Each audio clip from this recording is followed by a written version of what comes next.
Understand we were having some issues with the live stream volume, and to accommodate that, it's a little bit of an echo in here. I just appreciate your indulgence as we address that. I'm going to recognize Dr. Melton for the superintendent's report. Chairman Cates, board members, community, thank you so much for this opportunity. I've always heard a picture's worth 1,000 words, so we have a few photographs to get the superintendent's report started today. First of all, congratulations to our adult education graduates. Thank you. We had 33 graduates that recently attended graduation on June the 25th virtually. Dr. Harris and Director Wright, thank you for taking in what is a pandemic and making it into a historic event of celebration. Having 33 graduates celebrated and board members were in attendance for that virtual experience, we celebrate not only their graduation and accomplishments, but also the accomplishments and support of our staff with support of our board. Second photograph this evening is a winner actually here from the center. Mr. Joe Chapman is the National Advisor of the Year for the United States of America for Skills USA. So, Mr. McGinty, I'm not sure if you're in this space. He was here earlier, but please make sure we convey to our advisor Chapman our congratulations. He is one of 5 finalists for the Skills USA Advisor of the Year, and then he won. So we congratulate Mr. Chapman. And then, of course, we hope that you've seen our coverage. Our Spring Hill High School Teacher of the Year, our District 5 Teacher of the Year, is now the South Carolina Teacher of the Year. So congratulations to Mrs. Gams. She's going to be representing not only Spring Hill High School, absolutely.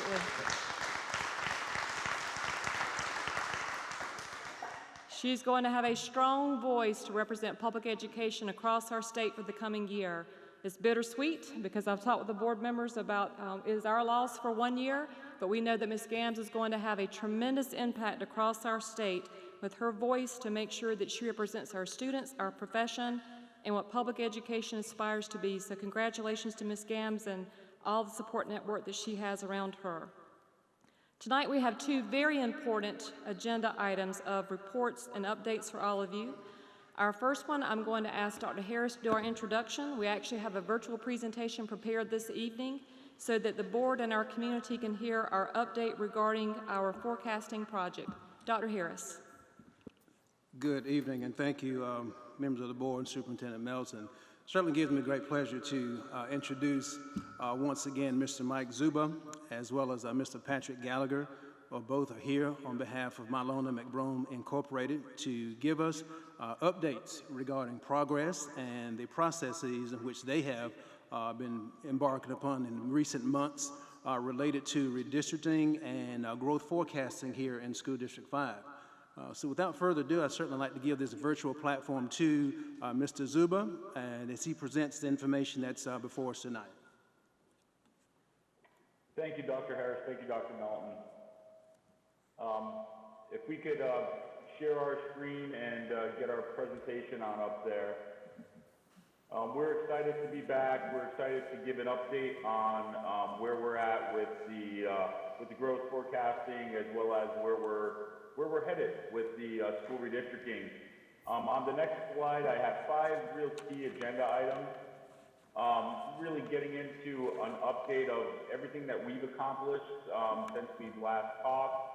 What we've been working on, as well as the direction that the district's heading in from an enrollment standpoint, identifying some key pressure areas of enrollment pressures throughout the district, and how we're best going to be able to use this information to be able to generate school redistricting options for your consideration, and really get through the overall process of how we're going to be able to have such a planning process as this. Do it virtually, do it in a community-driven and inclusive manner, which we're really excited to be able to share with you tonight a little later on in our presentation, and eventually be able to work our way through into what those redistricting options could look like. So on the next slide, Pat, I just want to talk a little bit about timing. Here we are in the middle of July, and we're presenting the enrollment report, as you can see in our first major bar on our chart. And we'll walk through this tonight and take any questions from the Board of Trustees before we move on into, what really are our next steps and some of the outreach and some of the guiding criteria on the process. We also plan on releasing an online survey, making it live tomorrow for the community to be able to give us their input before we even put a pen to the pad, for lack of a better term, on any of the redistricting options. We've done our homework, but we really want to hear from everybody on some of the key questions that we have on our minds before we delve into generating any of the options. And then really looking at August, September, and into early October, where we'll be working in earnest on those redistricting scenarios.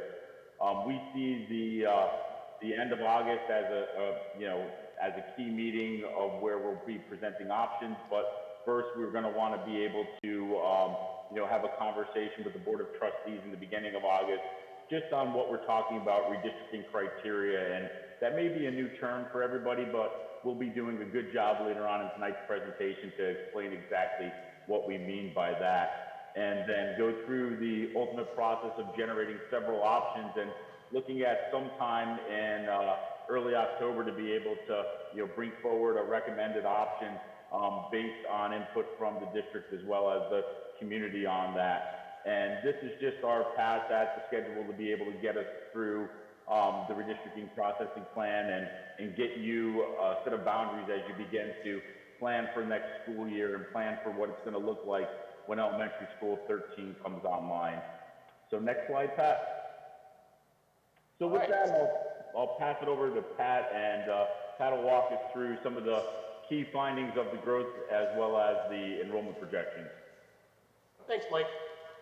Pat Gallagher with my Loan Room here. I'll go through a couple of slides that just summarize our key findings from our growth forecasting and enrollment projections analysis. Really, this helps us understand where enrollment has grown in the recent past, as well as help us forecast where that growth will occur over the next decade. Your housing market has historically been one of the drivers of enrollment growth within the district, and that has really two components. One is home sales. So those are families who are moving into the district when they buy a home. Oftentimes what we see is folks who are selling the home may have children who are grown and gone, who have graduated out of the district, and oftentimes the buyers are folks with school-aged children. So that turnover of housing naturally leads to some growth. We looked at where these sales are occurring within the district, and growth is occurring pretty evenly throughout. However, the Lake Murray and Chapin area is experiencing the fastest rate of home sales. The second main impact of the housing market is new construction. And this map here on the bottom shows the rate of housing change by census tract between 2014 and 2018. And the colors in dark green represent the areas with the fastest growth. So that's the area surrounding Lake Murray Elementary and Valentine Elementary on the south side of I-26, whereas the lighter greens and even pinks represent areas that have grown slowly or experienced more stable housing markets. So both from a sales standpoint and a new construction standpoint, the Lake Murray and Chapin area are seeing the most robust housing market within the district. We also want to get a good understanding of where growth is likely to occur over the next 10 years. We met with both the Lexington and Richland County Planning Departments at the beginning of the year to understand some of their planning initiatives, look at things such as zoning, and try to anticipate where growth will occur within the district over the next decade. And they are projecting modest population growth over the next decade. However, it will be at a slower pace than was experienced over the previous decade. That growth is anticipated to occur in the areas that have grown in the recent past, including areas along the I-26 corridor and near Lake Murray. We also looked at population projections developed by the Central Midland Council of Governments. This map shows projected population growth by census tract over the next 10 years. And the district boundary is highlighted here in this dark gray. The areas in the dark green are the areas that are projected to grow at the fastest rate. And again, we're seeing that growth really driven within the Chapin and Lake Murray elementary attendance zones. On the contrary, some of the more developed areas that don't really have a lot of vacant land available for new housing, especially those neighborhoods closer to Columbia, are expected to see slower growth and or remain very stable over the next decade. We also evaluated your enrollment over the last 8 years to understand trends, not only overall, but by grade grouping. Overall, your district has grown by about 6%. However, there is differing growth rates depending on the grade cohorts. Your elementary enrollments have grown at the slowest rate by about 3% over the last 8 years. However, over the last 5 years, that's been very stable at between 7,200 and 7,300 students. You've experienced modest growth at the intermediate and middle school level at about 4%, and your fastest growth has occurred at the high school level, which has grown by about 7%. One of the unique things that we do at Milona McBroom is we look at address level information and are able to really pinpoint some neighborhood level trends. So this map shows where your student enrollments have grown or shrunk over the last 5 years. The areas that are highlighted in green are neighborhoods that are the fastest growing. The areas that are in white are generally stable, and the areas that are in pink are neighborhoods that have experienced a loss of students. And typically that occurs in a neighborhood that has some older housing. Perhaps it was built 10 or 15 years ago, and the families that have moved into that area have seen their kids make their way through the school system and have now graduated, resulting in an empty nest and a loss of students. Doesn't necessarily mean that students are actively moving out of the area. Oftentimes it's tied to the age and turnover of housing. Nevertheless, the areas that are growing the fastest, again, are really concentrated in the Chapin and Lake Murray attendance zones, as highlighted by these green areas. However, there are some neighborhoods in the attendance zones in the southern part of the district that are growing as well, but oftentimes they're offset by an adjacent neighborhood that has seen a decline. And so overall enrollment in some of those southern attendance zones has been very stable. So in summary, what is causing enrollment growth within the district? New housing development and home sales are bringing new families into the district. Both of those are contributing to a net in-migration of about 3% annually. So that means as a class moves up a grade, so for example, if you have 1,000 kindergartners, on average, that kindergarten class grows by about 3% as they move up to first grade the following year. And that trend continues for most grades. And again, that growth is not felt evenly throughout the district. It is really concentrated in the Chapin cluster schools of Lake Murray Elementary and Chapin Elementary. And this really helps show one of the challenges that we're dealing with as part of this study, and that is you have certain districts that have very high enrollments and growing enrollments, and other schools where you may have some excess space, and it's about balancing enrollments across all your buildings to ensure that you have ample space for your educational programs across all of your buildings. Next, I'll get into our enrollment projections, and this chart here shows our enrollment projections in the green line here. We typically develop 3 models, a high, a medium, and a low, and these represent the range of different scenarios that could occur. The low model would really be tightening up of the housing market and no new construction, whereas the high model would be a rapid increase in new development and growth within the district. Whereas the green line, what is our medium model, which is our preferred model, is really a continuation of status quo and really aligns with that growth forecasting that I discussed earlier. So that again is modest population growth, not at the same rate as it has been over the past decade, really concentrated in the Lake Murray and Chapin attendance zones. This is a very interesting time to be doing enrollment projections in light of all of the economic changes that are occurring as a result of COVID. And it's in our expert opinion that what you may see is over the next year or two, you may trend closer to that low projection model if the housing market were to become less robust. However, we do not anticipate that to be a long-term trend, and therefore we are going with our medium model, anticipating that that will rebound in years 3 through 10. This is a long-term forecast, and so we felt it was important that we prepare 3 models, but ultimately feel like the medium is a best reflection of where we believe the district is heading. Overall, we're projecting year enrollment to increase by about 2.4% over the next 5 years, before really stabilizing at about just under 18,000 students for the final 5 years of the projections. This table here shows a breakdown by grade, and this helps see some of the differences between the different grade cohorts. We're projecting relatively stable elementary enrollments ranging from about 7,700 to 7,850.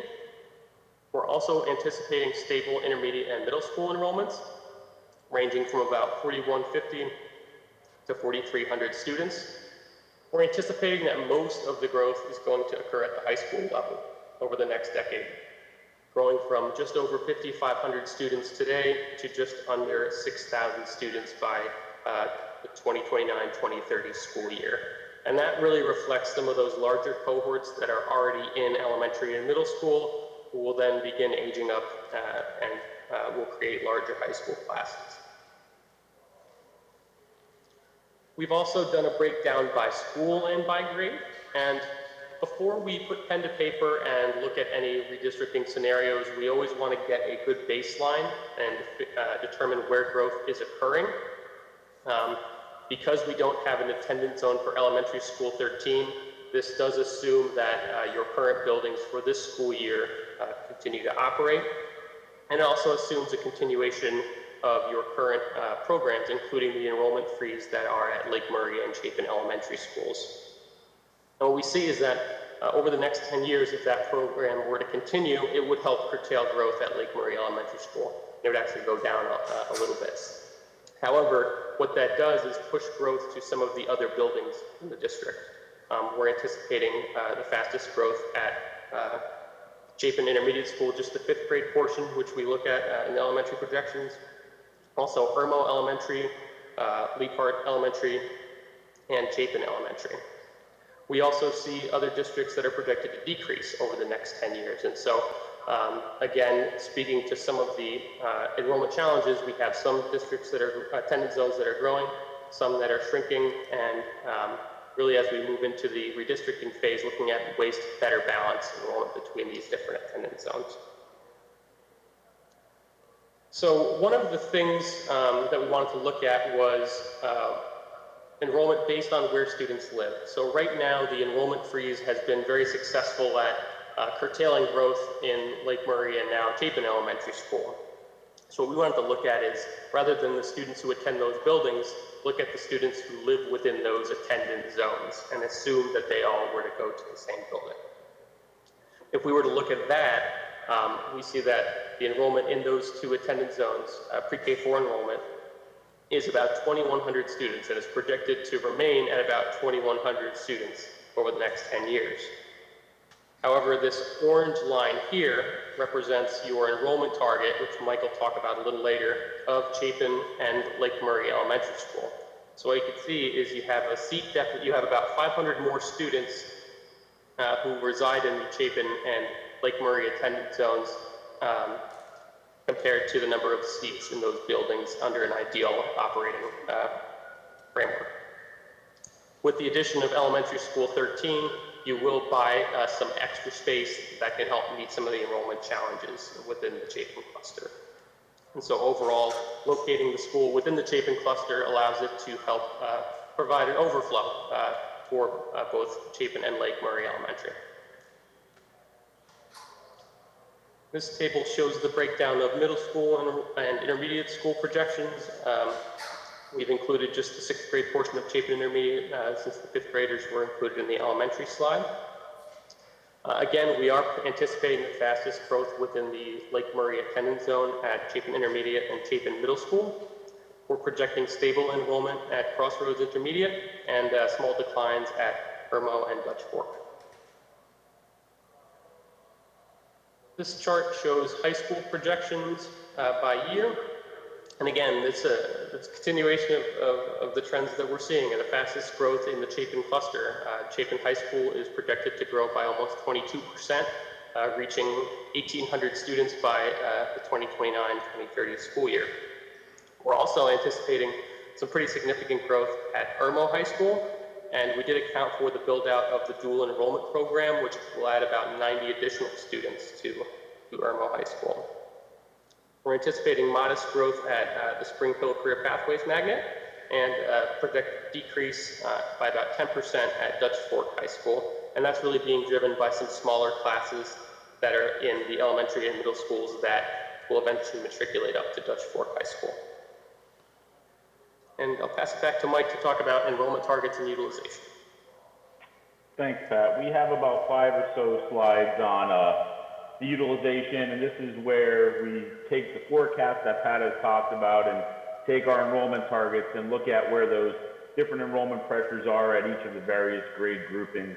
Once we work our way through that, I'll pause and turn it over to the board for any questions on anything from enrollment through the utilization before we move ahead with the next part of our presentation. So as part of any utilization analysis, we always want to start with, what are the operational capacities of the buildings, what has been established, and how do you really program the space? So starting with the capacity report from Southern Management Group, we then looked at the different grade groupings, and within the elementary level, especially for schools that group by neighborhood attendance zones, which you guys do, we apply an efficiency factor, and in this case, we use 90%.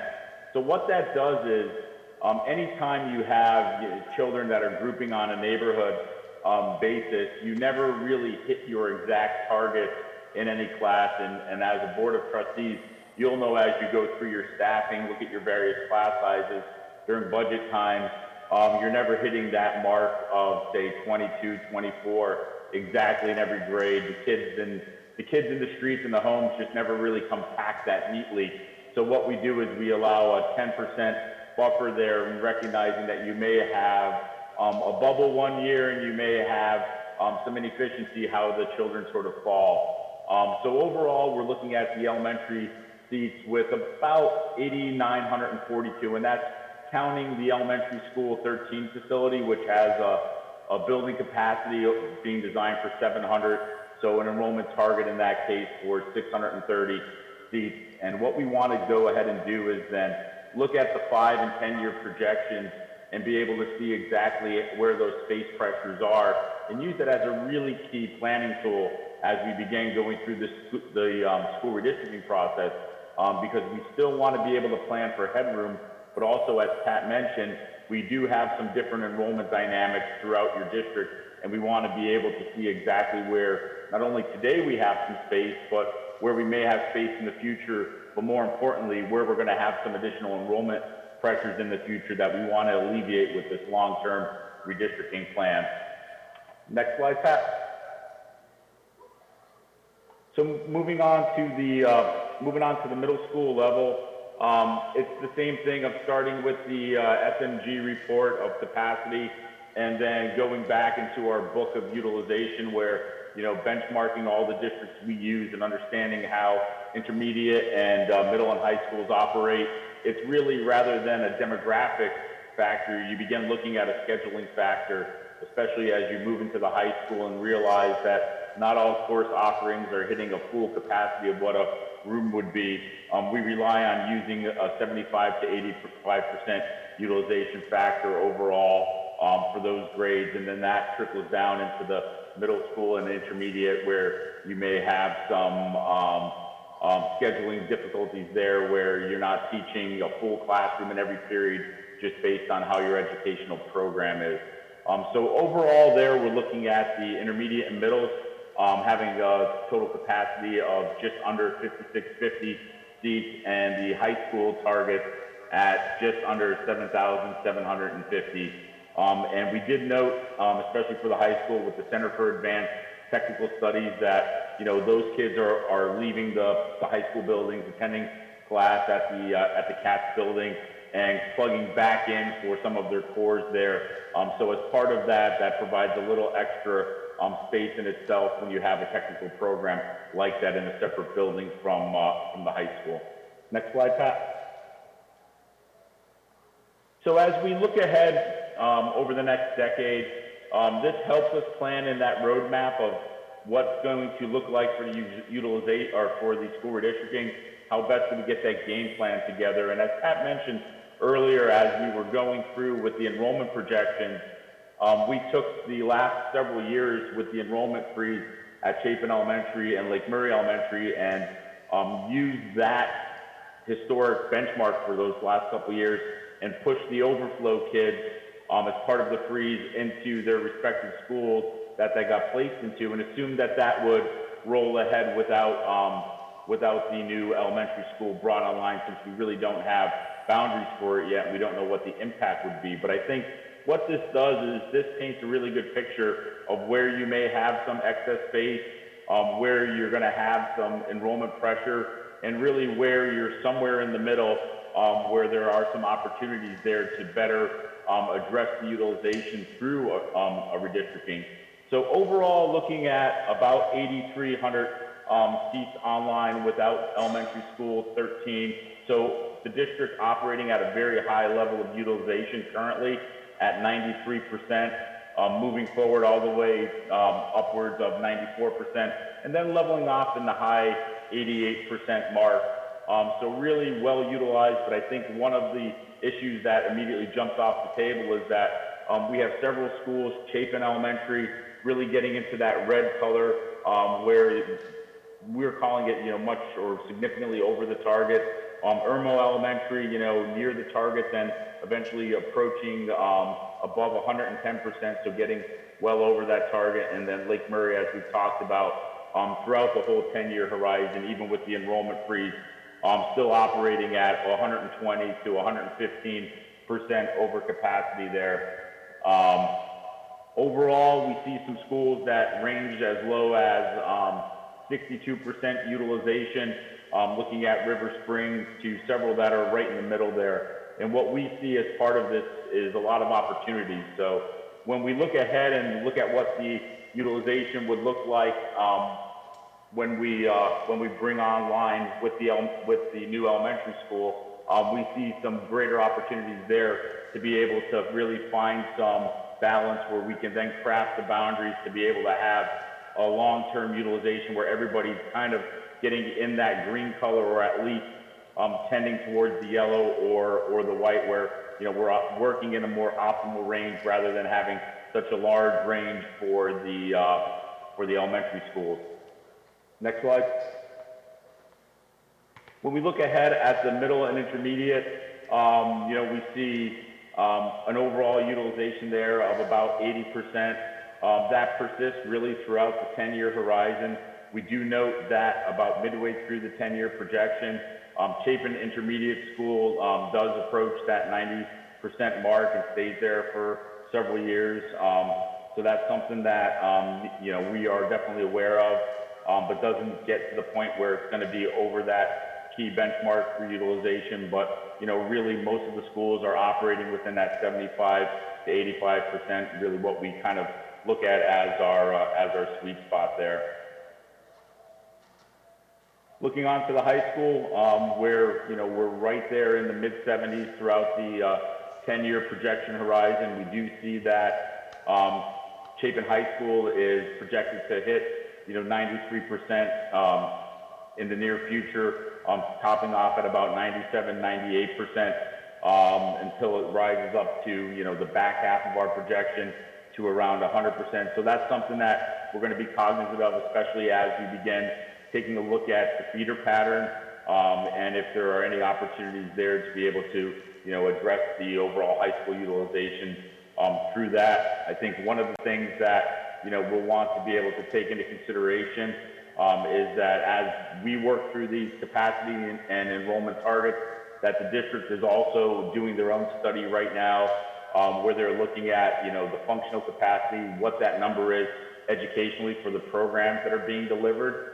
And we expect to be able to get during the course of this study, an updated number for each of the schools that will be plugged into our baseline information here, so that we do have the latest and greatest as we go ahead and begin, drafting the utilization. Next slide. So our takeaways overall are that there's really, as Pat mentioned, stable enrollment overall at the elementary level. We do have some schools that are on different tracks there with some modest growth and some modest declines. We do see some pressures there for the enrollment targets, but as we saw on the earlier slide with the elementary utilization, as we bring on elementary school 13 and those extra 630 seats, that does provide enough flexibility within the overall landscape of your elementary schools to be able to have some long-term stability there. Whenever we look at enrollment numbers and for a grade grouping such as the elementaries, and they're up near 100% based on our enrollment targets, we get a little worried there of the long-term viability of what it would look like, but with the additional seats, as we discussed, being up around 90 or so percent, that will provide some flexibility for some enrollment bubbles in the long term there, so that any redistricting plan that we draft now will have some long-term viability, because there will be some elasticity within the elementary system. Moving ahead to the intermediate and middle schools, buildings projected to be very stable with enrollment. We do have some growth pressures at the high school. Most of that is being felt in Chapin High, but overall we're seeing good utilization over the next 10 years. That's something we're going to keep our eye on, is Chapin High, as it's projected to exceed that optimal utilization range. With that, I'd like to turn it over to the Board of Trustees for any questions they may have on the first part of our presentation for tonight.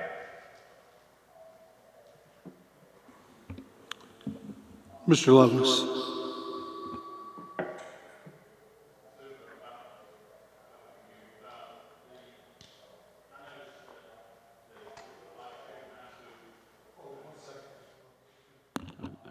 Sorry. Mr. Zuba, looked like to me that from what you presented, that Chapin High School's growth and the growth of Spring Hill would grow to about 1,700, and optimally, I guess Chapin High School would be at 1,700. So are we using the capacity, or are we assuming the capacity from Chapin High School would then switch to Spring Hill, or some of that capacity would go, to the closest school?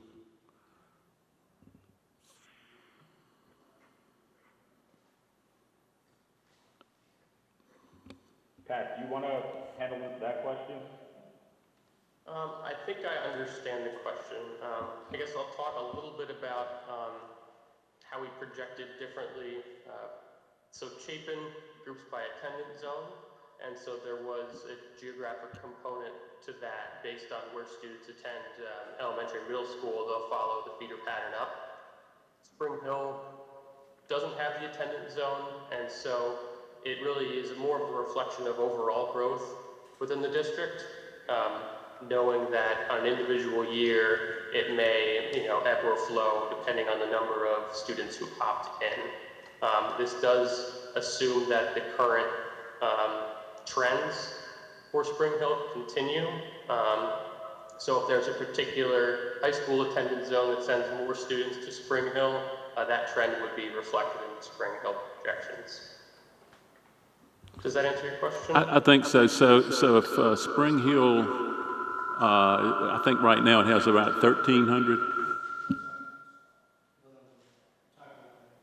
Yes, I believe it's 1,125, Pat? Yes. Yep. Okay, so if Spring Hill were to stay the same, then our projections for Chapin High School would be much more drastic in the following years, right? So what I'm saying is that Spring Hill, I believe, is a magnet school where Chapin High School isn't. So if we were to keep the magnet school at the same level that is now, then our capacity at Chapin High School would be greatly diminished, and that was my question, basically. Let me pause right there, Dr. Melton. Mr. Levis, I think maybe I could understand the context, and I'd ask Mr. Zuba and Mr. Gallagher, but I'm looking for sound check because I'm not quite getting the feedback Mr. Levis did, but still the echo. So I appreciate the patience of those in the room, those in the overflow, and those that are listening in virtually. Looking at the increase that is projected for Mr. Levis's question and those in the community and the board, because of the number of increase of anticipated high school students, Mr. Levis, what you just described may be something we need to consider. Currently, we're trying to keep Spring Hill approximately 1,200 students based upon choice. You're right. That was my point. Yes, sir. Okay. So we may make a decision to increase that enrollment option for Spring Hill to help equalize some of the other schools. Moving attendance lines, if we were to redistrict to offset where the Irmo lines are, where the Dutch Fork lines are, where the Chapin lines are, we could keep Spring Hill at 1,200, approximately 1,200 where it is. So if that becomes the will of the board that we navigate the attendance lines to keep Spring Hill around that 1,200 number, that will be an option for us to consider as well.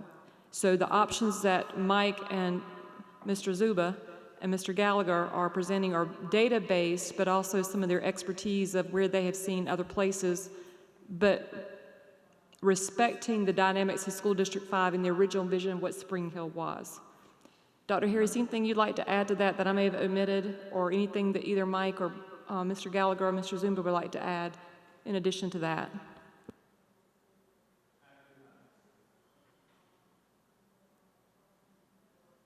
No, I think that was a good job of summarizing what was our understanding of it. And I believe, Pat, when I went back and looked at some of the historic numbers that led into our projections, for the Chapin High School attendance zone trends, I believe we had about 22 or 23% were attending somewhere outside the attendance zone. Is that correct?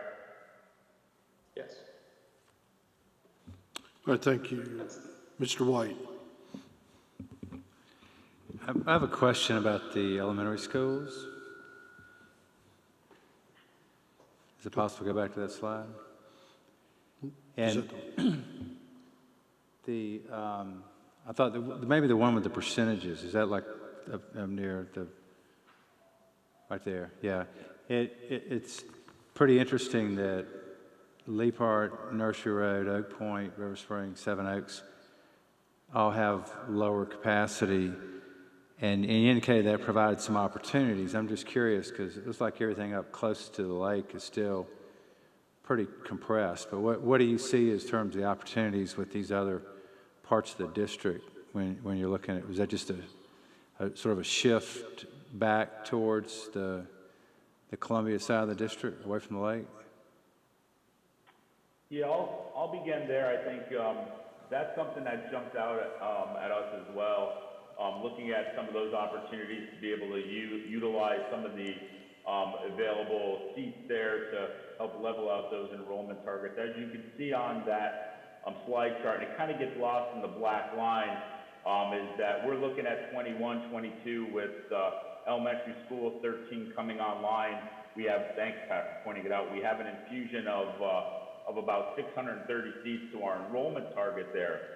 So what we want to be able to do is, as typical to what we do in our process, when we look at a school redistricting, there's various levels and scales that you can get into a redistricting process on.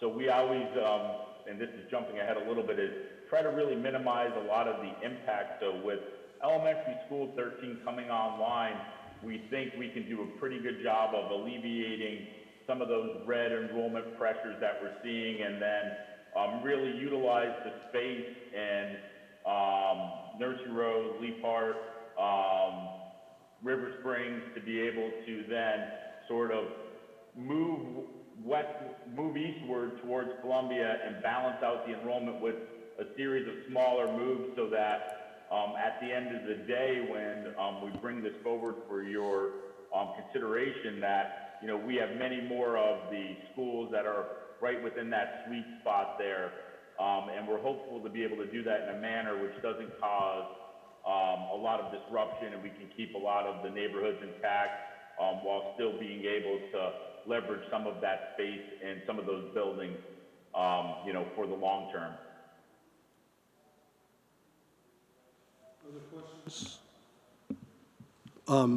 Ms. Hammond, I see, if you'll unmute yourself there. Yes, I wasn't sure if Mr. White had finished. I have two questions, and one is along the same point that Mr. White was making, and then you explained about the elementary. I wondered, from all of this, the answer you just gave us, does that give the public an idea of who you will suggest that will go to the new elementary 13 school? We really don't know who's going to exactly end up there. We're just following what the demographics are telling us so far, really filling in that one part. I think as we, we'll talk about, and we're going to launch, an online platform to get input on it. I think ultimately what we're going to try to do as part of this, as well as any of our redistricting, is to ensure that proximity plays a factor in it, and that we're going to look to be able to minimize, some of the key travel, try to be able to, leverage those growing areas and put growth where there are available seats. But it's too early to tell exactly who's going to end up where right now. Well, a follow-up to that, if I might, Mr. Cates, I was interested in hearing that it'll be the high schools that will see the most growth. And I'm hoping that is an opportunity to refurbish the loss of students at Irmo High School and refurbish all of that end of the district. Like you said, I liked your word opportunity, because I guess this is the question to Dr. Melton. What is your ultimate goal from this study we are getting presented to us? What is your goal? Ms. Hammond, thank you for both of your questions. If I may start with your first, and then I'll try to answer your second. But I'm looking at our technology team because there's still some feedback, so hopefully those online can hear us clearly. May I get a visual of Mr. Gant, Ms. Hammond, and Ms. Hutchison? Great, thank you so much. The next portions of the presentation, Ms. Hammond, the outreach process, obviously with COVID-19, the vision that Dr. Harris and I have drafted with pencil and ink have been compromised because of COVID-19. So the next portion of the presentation of our virtual process, we are trying to achieve the same objective, to offer our community, whether they are current parents, families, whether they're incoming, whether they are those that, by incoming I mean that reside in our community that don't have children necessarily in the system, those that are here in our system, we want to make sure that we give our community an opportunity to have their voice heard. So in just a few moments, you're going to hear that next portion of what our outreach process is designed to be now, based on the current environment that we're in. Ideally, we'd have loved to have some on-site review, conversations, opportunities for personal interaction, but we understand now with the current situation that that simply isn't realistic with the timeline that we have that we need for staffing purposes of Dr. Jakes to keep us on track, but also with the opening of 13 to be on time and prepared. So that's coming, Ms. Hammond, shortly. I've almost forgotten your second question. The second question. The opportunity also like for Irmo, but I kind of was looking for the whole overview goal of this survey we've gotten these gentlemen to do for us, and what your ultimate desire was to get out of this, like exactly where each school will be moved to utilize the ones that had emptied as far as not growing, or some that had grown moderately. We all knew that Chapin was growing in the Lake Murray area. That's obvious to all of us. We also knew we were losing enrollment in some of our older schools. So I guess what I wanted to see is the overview that you wanted to get out of this. In other words, to know where best to utilize every school. Yes, ma'am. And then how to use the new school. And Yep. You pretty much answered that question. You really don't know now who will be going to that, but I know it's going to help with the crowdedness in Chapin, because that's the goal. I just made lots of notes. It's the growth is where we knew the growth was. So I guess what I want to know is, what are we going to do with those schools that are losing growth? Yes, ma'am. So I would suggest that the second following section, Mr. Cates, would be answering those questions that you're asking about what my ultimate objective is, Ms. Hammond. When we Yes, look that- ahead, yeah. yes, ma'am, we look ahead at the presentation, these are some of the criteria that we've worked on that have primary criteria and then what I would call the overarching criteria. So we want to make sure that you see this is projections for multiple years ahead, not just for immediate decisions regarding an opening of a school. So we're trying to forecast what might be done short-term and long-term to stretch out 10 years potentially. So we want to, of course, maximize our facilities to make sure that students have the opportunity to continue choice, to continue magnet programs. So there is a variable there, but both Mr. Zuba and Mr. Gallagher have taken some historical data to do some projections with their current forecasting for us. But we know that choice is dynamic, and it will change depending on the families and the successes of our schools. So, Mr. Cates, I wonder if it may be helpful if we did the next two sections so that we could have a holistic view and then ask questions at that point. Yes, ma'am. We'll let Mr. Zuba continue with this presentation there, Mr. Zuba. Okay, thank you. Thank you. And we will get to a lot of the specifics on what's going to get addressed and what the focus will be. Before we do that, though, I just want to be able to touch on just being able to engage the community, engage all the key stakeholders. This is something that Pat and I are passionate about. We are as a firm. We've been doing a combination of both, workshops in person for as long as I've been involved with school redistricting for 20 years. And then most recently, we started adding in some online components, really realizing that not every parent can make it to every board meeting, to every workshop, and really wanting to be as inclusive as we can be for everybody. And it dovetailed nicely into an opportunity to be able to use those same online platforms for people to be able to safely share with us their thoughts and ideas from home and be engaged in the process and help guide us as a consultant so that we can deliver a product that we're proud of, a product the board's proud of, and a product that all the residents are proud of. So with that, Pat, do you want to walk us through some of the tools that'll be live in the next over the next couple months? You're muted. Mute it.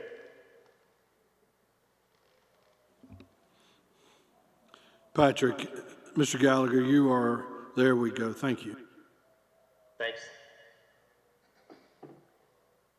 All right, so I'll start just by giving an overview of what I'll call our first phase of our virtual outreach process. This will be what we launch tomorrow and will run for the next few weeks.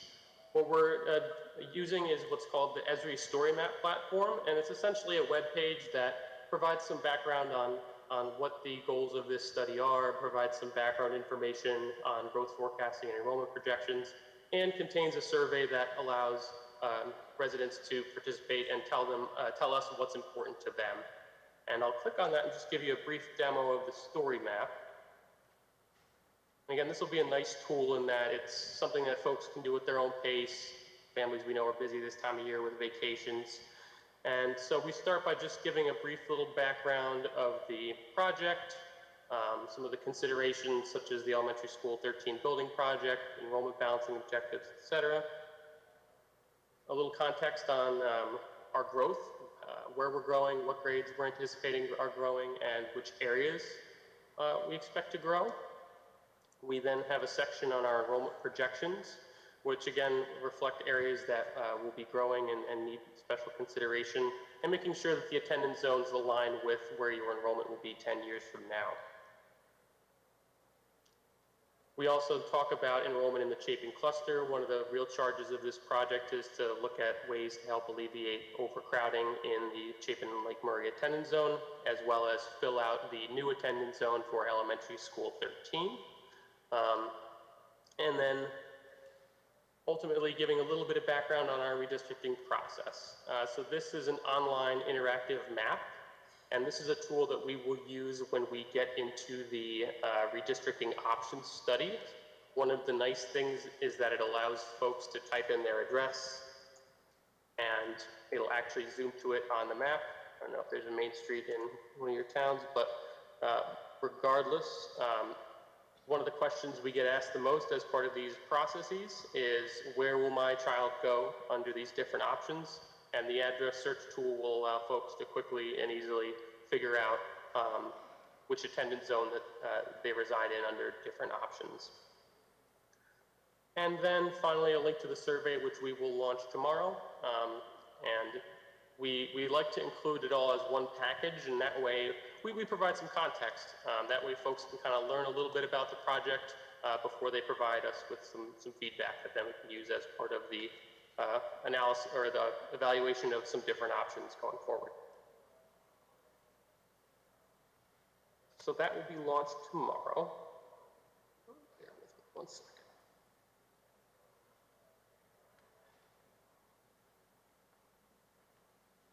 Lost my mouse here. All right. So that's our first phase. Later in the summer, once we have our some redistricting options for consideration, we're going to launch that online map viewer for each scenario. And we'll also establish a dedicated email address allowing folks to send in their questions on the redistricting plan. I believe actually the email address has already been set up with your technology folks. And so really we want to make sure that folks have a chance to participate before we put pen to paper, and then also give them an opportunity to review the different options and provide their feedback. And moving on into our draft guiding criteria, this hopefully can answer some of the questions that came up in the previous Q&A session. So guiding criteria really reflect our charge and really reflect the priorities of the redistricting process. What are we trying to accomplish? And these are going to be used as tools for us to help create different options.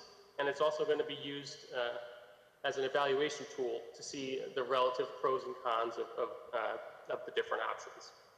And at a minimum, any option should align with the 10-year projections, as well as the size and enrollment targets of your different facilities over the next 10 years. And tonight we just wanted to present some draft guiding criteria, and the initial survey will also be asking the public to provide their feedback on the guiding criteria and priorities as well.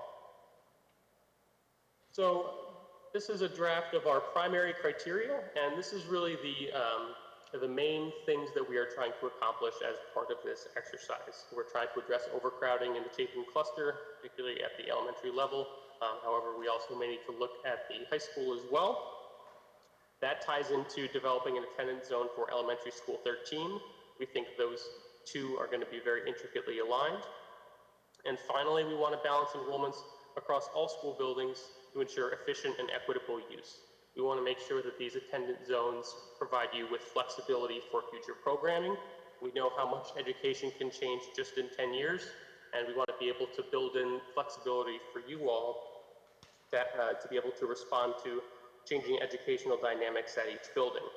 We also want to ensure longevity and not just plan for next school year, but ensure that, for example, a school that an attendance zone that is growing maybe has more excess space, whereas a more stable district we can fill out the seats. So these really represent our primary what we're trying to accomplish. And when we look at different options, we're going to strive to hit all three of these. Our next tier of criteria, what we're calling our secondary criteria, these are really key considerations to the redistricting process. And these are things that we're going to strive to accomplish with each option. And they are to maintain geographic proximity and to align with neighborhood boundaries, to maintain your existing cluster model and feeder pattern, and to minimize disruption to students and families. And Mike and I do this for dozens of districts, and what we find with the secondary criteria is that there's a lot of push and pull with different options. So for example, we may have an option where we have really good geographic proximity, but we may have a lot of disruption to students and families. We may have an option that does not move a lot of students, but it doesn't really align with geographic or neighborhood boundaries. So there's going to be a lot of push and pull and give and take as part of these secondary criteria.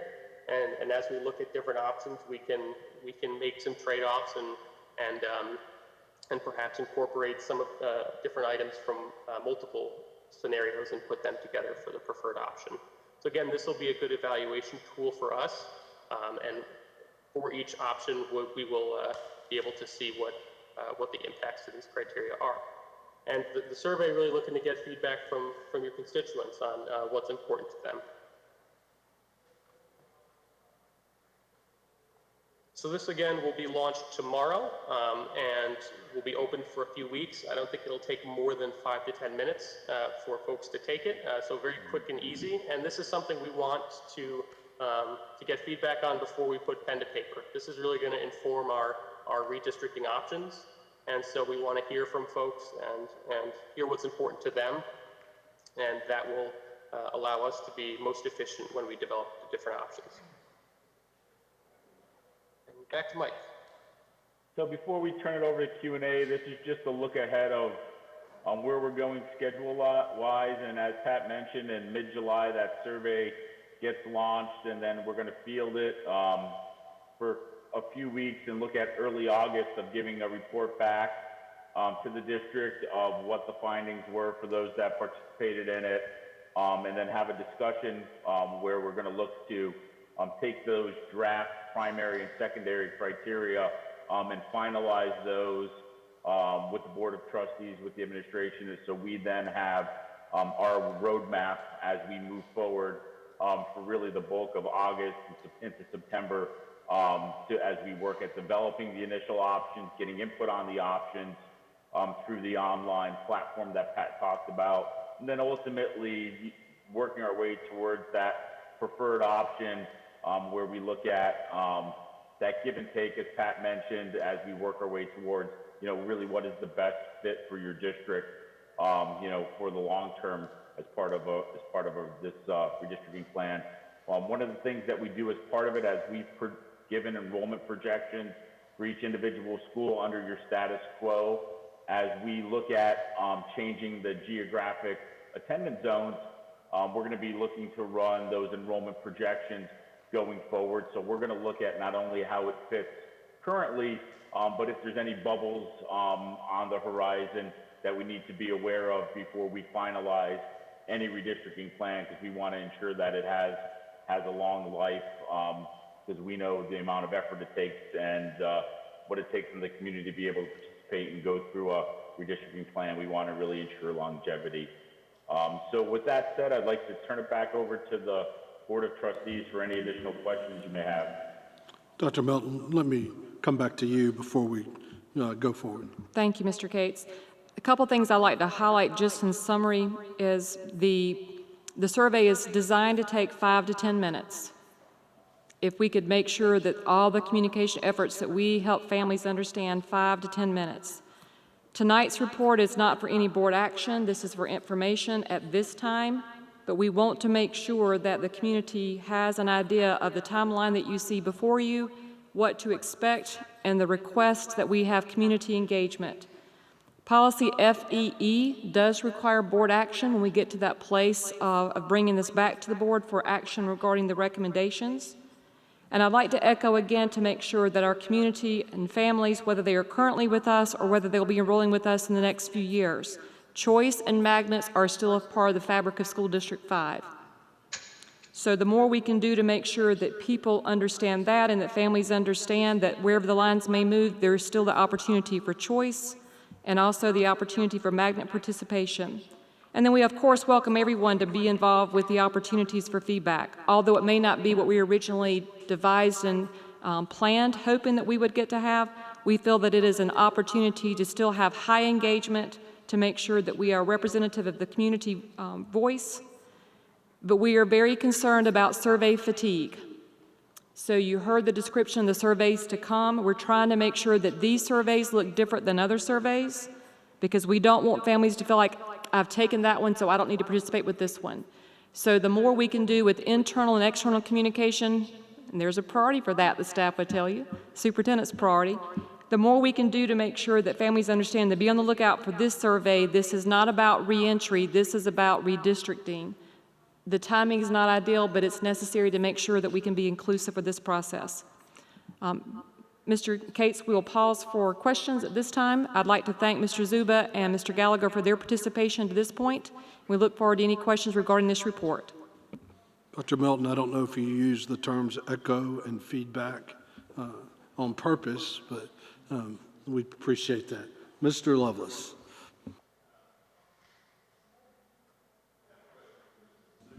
Yeah, well, Mr. Lovelace, if you just hit it one more time, there we go. Okay, Yep. I'm there. Okay.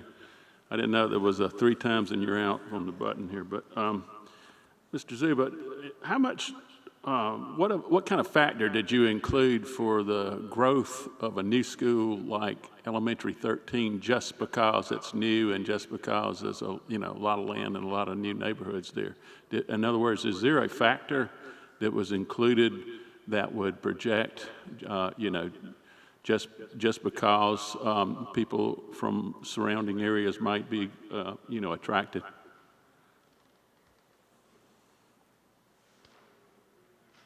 As far as the growth factor, the way we looked at it, we looked at the really the Lake Murray and Chapin elementary cluster. So we did a cluster analysis now.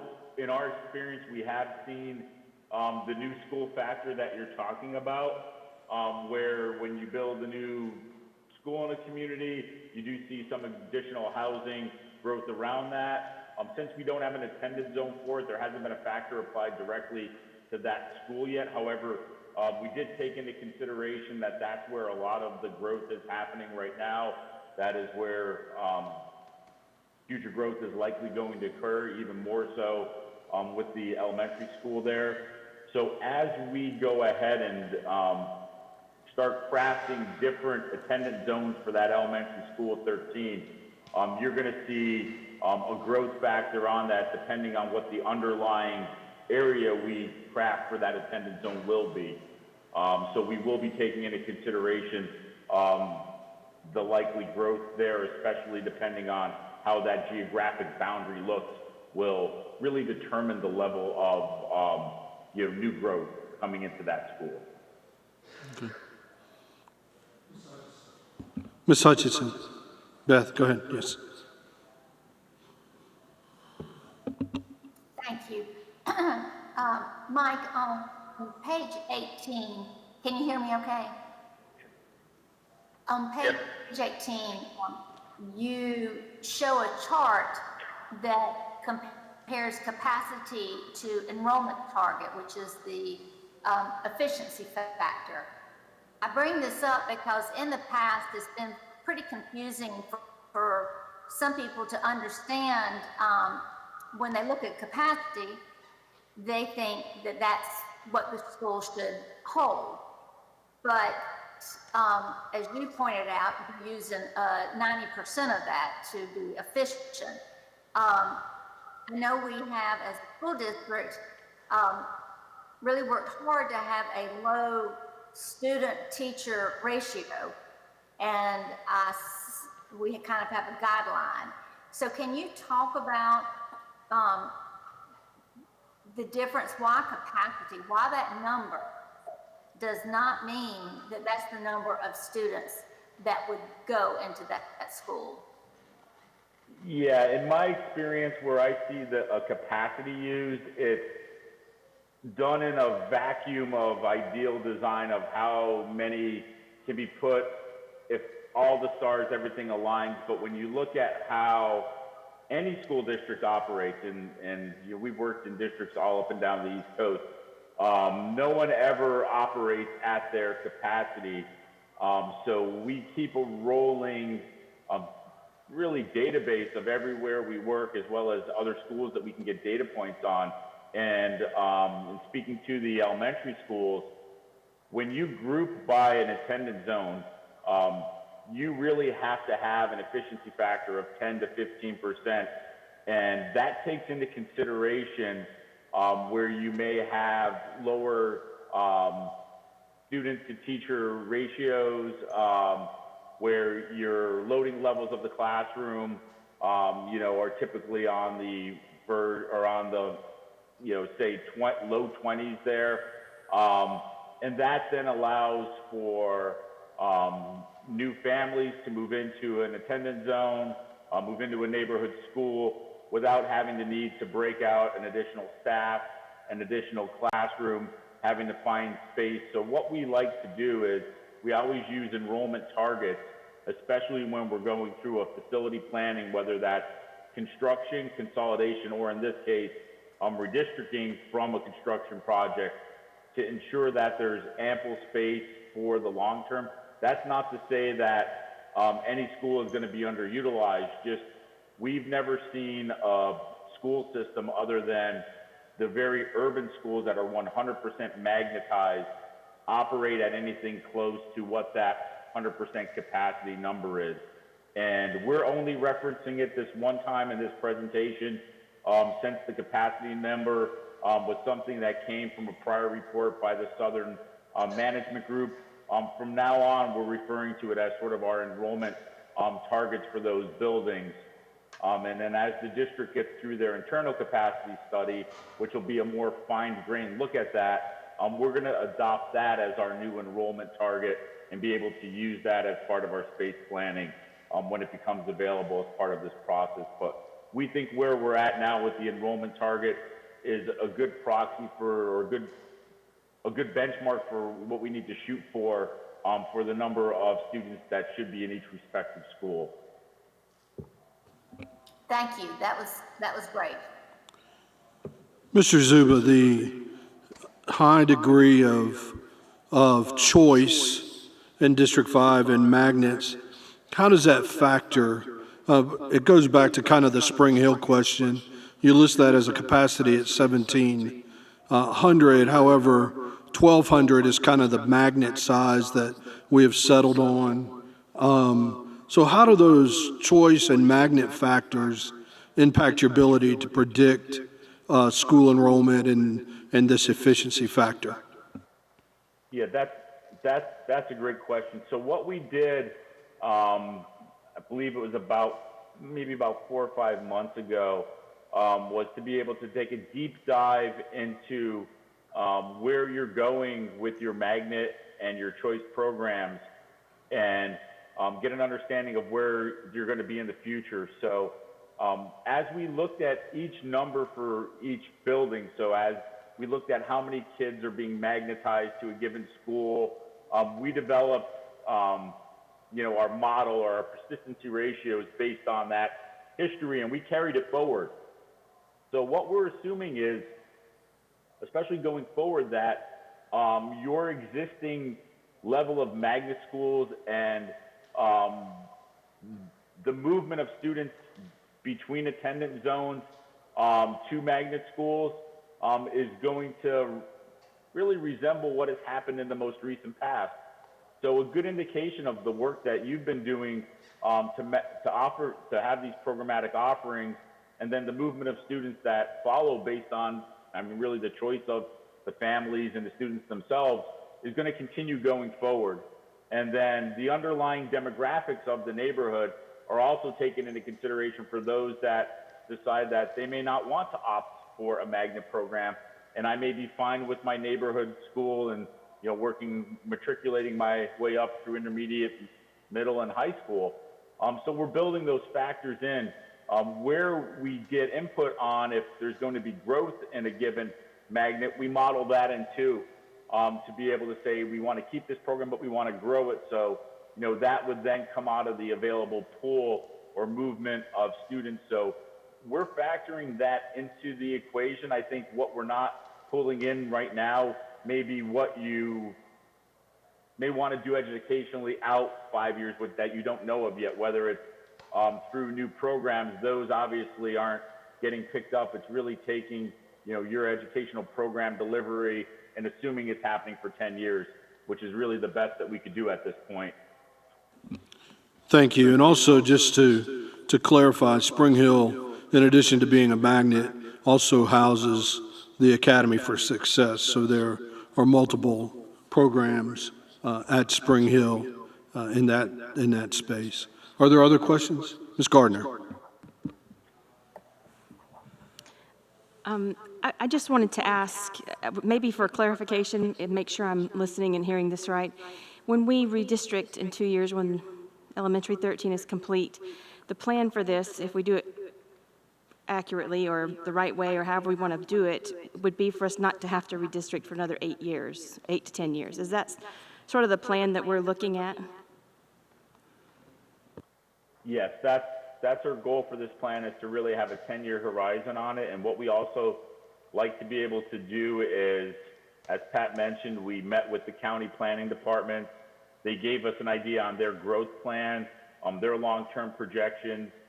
So as we see vacant land and as we see land that falls within certain growth areas based on those county plans, we're going to have to look around the fringes and make some decisions on where we may have some future capacity. So not all schools, even though we may level them out, will stay at that exact same mark. Just population dynamics happen, bubbles happen. We're going to make some decisions to be able to spread out some of that development potential in the future amongst the various schools in order to ensure that some of the growth pressures, the best we can, are going to be not pour out on one individual neighborhood school, if at all possible.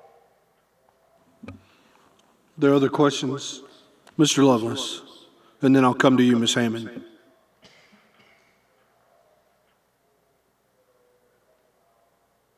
Okay, I got you, I think. Okay, this is for Dr. Harris. I just wanted to know, we still have the enrollment freeze in place at Lake Murray Elementary and Chapin Elementary? That is correct, yes, sir. Okay, are we registering additional children at those schools I'm right sorry? now? Are we registering additional children at those schools, or planning to, for the fall? Additional children?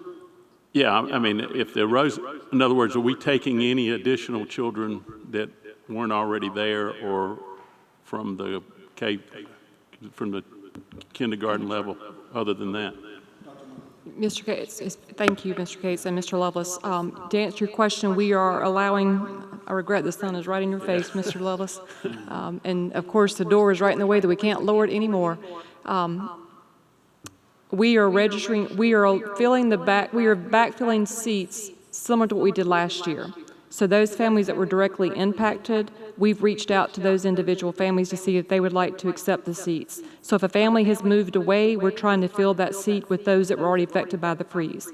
So the freeze is still in effect, but we are opening the invitation to those that were impacted by the freeze to have the opportunity to return. Dr. Harris, anything you'd like to add to that? I think that's exactly, it's a repeat of what we've done in the prior year, Mr. Lovelace. So we're replicating that again this year. So that would be the response to that. So we're just replacing those that aren't coming back for one reason or another? Yes, sir. That's it, okay. If there is space available. Okay, thank you. Where space is available and where those that have been impacted by the freeze were already reassigned to other schools. Okay. Any other questions for our presenters? Ms. Hammond, I'm sorry. Ms. Hammond, if you'll unmute, there you go. Thank you, Mr. Cates. I have a question concerning the survey. Since most of our parents are very happy with wherever their children are, because all of our schools we know are good, what is your plan, since we're going to offer choice in the district like we do now, but then you get your survey back, and in your survey, your results from the parents that are involved really do not want to change from the current school they attend now. Is that some of the give and take you were talking about, and how will that decision be made and who will make it? Pat, do you want to field the survey question? Sure. That's a great question, and that's part of the reason why we want to do one before we throw any options out on the table for discussion. You're right. Generally, folks do not want change for their children, and that's something that we anticipate. That's one of the criteria that we want folks to provide feedback on, and we may very well see that may be the top concern of the public. What that will be is a tool for us, as we're developing options to think, okay, the community wanted to minimize this disruption. Let's create a scenario that does that, and then let's see the pros and cons of that. Let's see if it accomplishes some of the other things that we're trying to accomplish. ultimately, we'll be working with the administration to kind of find that balance before presenting, the options and final plan for your all consideration. But it'll definitely it'll be important for us to know the relative the relative weight of the different criteria from the community. That'll be useful for us. Let me recognize Dr. Melton in case she wants to address that. Thank you, Mr. Cates. Ms. Hammond, I think that my part of the answer would be I inadvertently left out another policy of CBC. So FEE is affected by this, but also CBC. So when we bring things back to the board, this, of course, is our first introduction for you all to hear, and then we're planning to execute surveys. Once those surveys are executed and it's time for us to have further discussions, Dr. Harris and I have talked about a slate of potential responses, such as grandfathering. We may decide to grandfather certain areas into a community. We may decide to make some revisions to the feedback. These virtual opportunities that will be led by Mr. Zuba and Mr. Gallagher, that's going to be influential. So we strongly encourage our community to take part in this survey so that their voices can be heard, and then that will influence the work that we do next. When we bring back information to you all, it will be our best recommendations based on the information that we have. So we've got to make sure that we have a high engagement and the opportunity for people to be involved. If you look at some of the efforts that we've made of having the website that's set up, having the specific email address, we want to make sure that families understand how to do the workarounds. If you have questions, if you want to give additional feedback. So this information is critically important to our success to make sure that families understand the process and understand how we're staging this in. If I'm a fourth grade family and I'm making a decision 2 years out from now, I may have a different response than I would be an incoming kindergarten family. So we are sensitive to the fact that your response is going to be affected by where your child is in their school experience. I'm fortunate to say Mr. Zuba and Mr. Gallagher have had experience with this to include a number of surveys that may happen in one household. So they will either be able to be watchful of that to make sure that I may do it as a mother, my husband may do it as a father, but we forgot to tell the other one that we did it. So even those kinds of variables are part, not that Mr. Zuba, I see you laughing, not that I don't talk to my husband about certain things, but if that were to happen in a situation, that even is taken as part of this planning to make sure that we monitor that kind of feedback. But voices matter. So the more we can do to get this out for families to be engaged, the better equipped we're going to be when we bring back the next stage of this to the board for recommendations. Mr. Zuba, anything that I forgot that you'd like to add, or Dr. Harris, anything that you'd like to add? Dr. Mellon, I'd just like to add a couple things. At the end, we threw some catch-alls, and we're experts in redistricting. We know the process. We know enrollment projections, but we're not as intimately familiar as with your community as each and every one of the parents, the residents, the stakeholders. So where we ask for things like biggest opportunities, biggest challenges part of this, that's your opportunity to be able to share with us, hey, did you consider this? You should think about this. All of this little local firsthand institutional knowledge that we could gain from this, especially through this platform, is going to be key in ensuring that Pat and I feel as comfortable as you do as we're sort of navigating through the maps and drawing what these future attendance areas could look like. So I think you said it best. We want everybody and anybody that's associated with the schools to be able to come out and participate in this. This isn't going to be as much fun as some of the latter parts where we can scroll through the different scenarios through an interactive map, but this is just as important, where it helps set the framework before we put pen to pad and really get into the hard work of this process. And we thank you for everybody's efforts. I know as a parent, I'm on the point of being surveyed out, but as Pat mentioned, this is a 5-minute survey. Please find the time to be able to pop in and do it, and it'll be valuable to what we're all trying to do here. Mr. Cates, that completes the first of two. Mr. Zuba, thank you to you and Mr. Gallagher. I suspect the two of you are going to drop off now, so thank you for your work. During a pandemic, we know that all the resources you needed in Lexington or Richland counties weren't always available because of their closure as well, but you have persevered to see us through, and because of that, we have a product that we can take forward with confidence in a time that is unprecedented. So from us to you, thank you so much for your presentation. Dr. Harris and I look forward to our next conversation, and we, of course, look forward to scheduling you to return to update the board at next time. For those of you on site this evening, before I go to the second item, I regret that we had a unit of our air conditioning go down, of course, this afternoon, when there wasn't time to relocate or to get it repaired, so thank you for your patience. This is not the typical kind of environment that we have.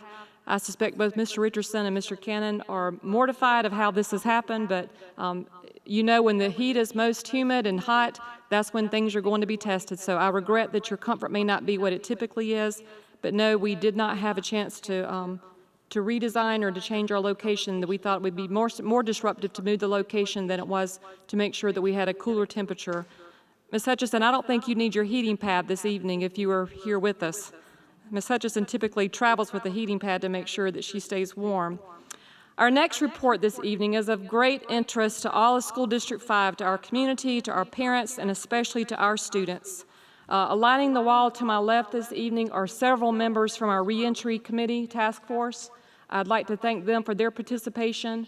We have 3 committees that are led by our executive staff members, Mr. Giuliano, Dr. Harris, Dr. Jakes. Mr. Richardson and Ms. Goggins have been like me. They have popped into different meetings, but the executive staff, and including this side of the room of my left, we wanted to make sure they were here to answer questions and to hear directly from parents and from our community in the discussion of our board. But we are desperate. We are working with a sense of desperation. Mr. Richardson said it best: time is not on our side. We are planning our reentry. Just to position a couple of things before we actually begin the official report this evening, I would like to make sure that our community is aware of the Accelerate Ed report from Superintendent Spearman's task force. That report was released on June the 22nd. As I said in previous meetings, and I've written to the board, it's important for me as superintendent not to get information out and then get an official report and have to pivot. Once you start announcing and communicating, people remember and they start making decisions based upon what you've shared. So we have awaited the final report that came out on June 22nd, but that doesn't mean we started planning on June 22nd. When Government Master closed us by executive order by announcement March 15th, and then we officially began closure March the 16th, our first wave of work was to make sure we closed and operated successfully with distance education, and then we started planning what would reentry look like. That was before we knew we were going to be closed for the rest of the academic year. So as time continued and as we started making decisions, and as Superintendent Spearman organized a committee, we tried to mirror her process based on the draft report that came out initially. But it's important for me to make sure that our community is aware of the report. It was actually released on June 22nd, and that's when we started the next phase of our work. This evening, we prepared for you what we know now with our planning. This is not all the details, but these are the highlights. This is a dynamic, ever-changing environment. With every press conference, with every DHEC update, you can imagine we are watchful and we're trying to make sure we make decisions that are quantifiable of data, but also in response to perceptive information, families, students' needs, and our mission. I'm proud to say that School District 5, you've heard me consistently say if you've been engaged, we've not only risen to the challenge, we have exceeded the challenge. Our teachers very quickly took an environment that they were accustomed to traditional instruction and changed very quickly to go to distance education. Was it perfect? Absolutely not. Was there determination? Absolutely. I thank all of the families that were engaged with us, all the students, and especially our staff. They persevered. We gained experience, we learned lessons, and we're going to apply those lessons with what we do next. What we drafted at this time, I will compare to a weather announcement. Families are accustomed to getting an announcement via text blast or phone around 6 a.m. if we need to have a delayed start. They're accustomed to getting an announcement if we have an early dismissal. They're accustomed to getting information from us by 6 p.m. if we had to be closed the next day. This is very different. There is no radar. There are predictions, there is DHEC, there are reports, there are agencies you're going to hear that we've worked with. But if you, like me, are watching the news and watching experts that continue to forecast, with every new update, we too have to update. So as we start this conversation this evening, this is where we are at this point. But understand, this is not necessarily where we will be later. I've shared with the board the superintendents have been in consistent communication with Superintendent Spearman. I celebrate her leadership. She's been inclusive, she has listened, and she's made sure that superintendents have had a voice to keep her connected directly with students, with staff, with local communities. And because of that, Thursday we're going to be having a meeting directly with Superintendent Spearman about a variety of issues. As we get more information, what you hear tonight may change. If principals were to come to the microphone, they would say to you that we've said to them, we may have a meeting at 9 o'clock, this is what we know now, but by 11 o'clock it may change.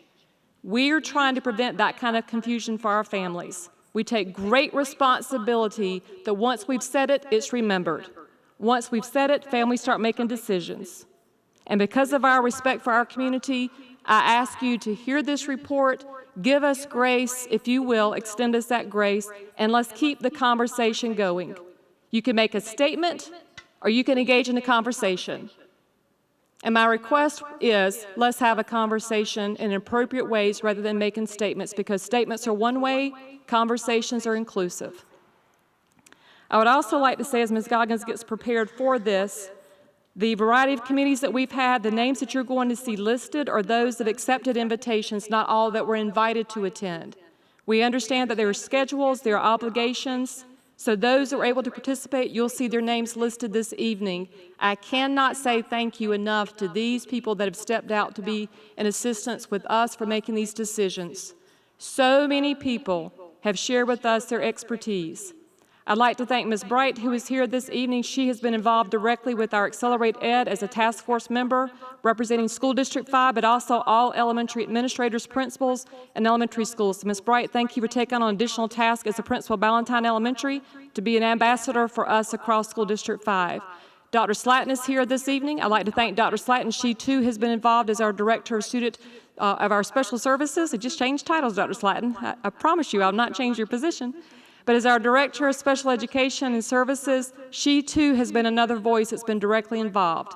But others in the room have also been inclusive. Mr. Wiseman has been involved with transportation. Mr. Beanbo has been involved with student nutrition. Mr. Giuliano, all of us have had a different voice. And I can assure you, we've all taken the opportunity to share our voice.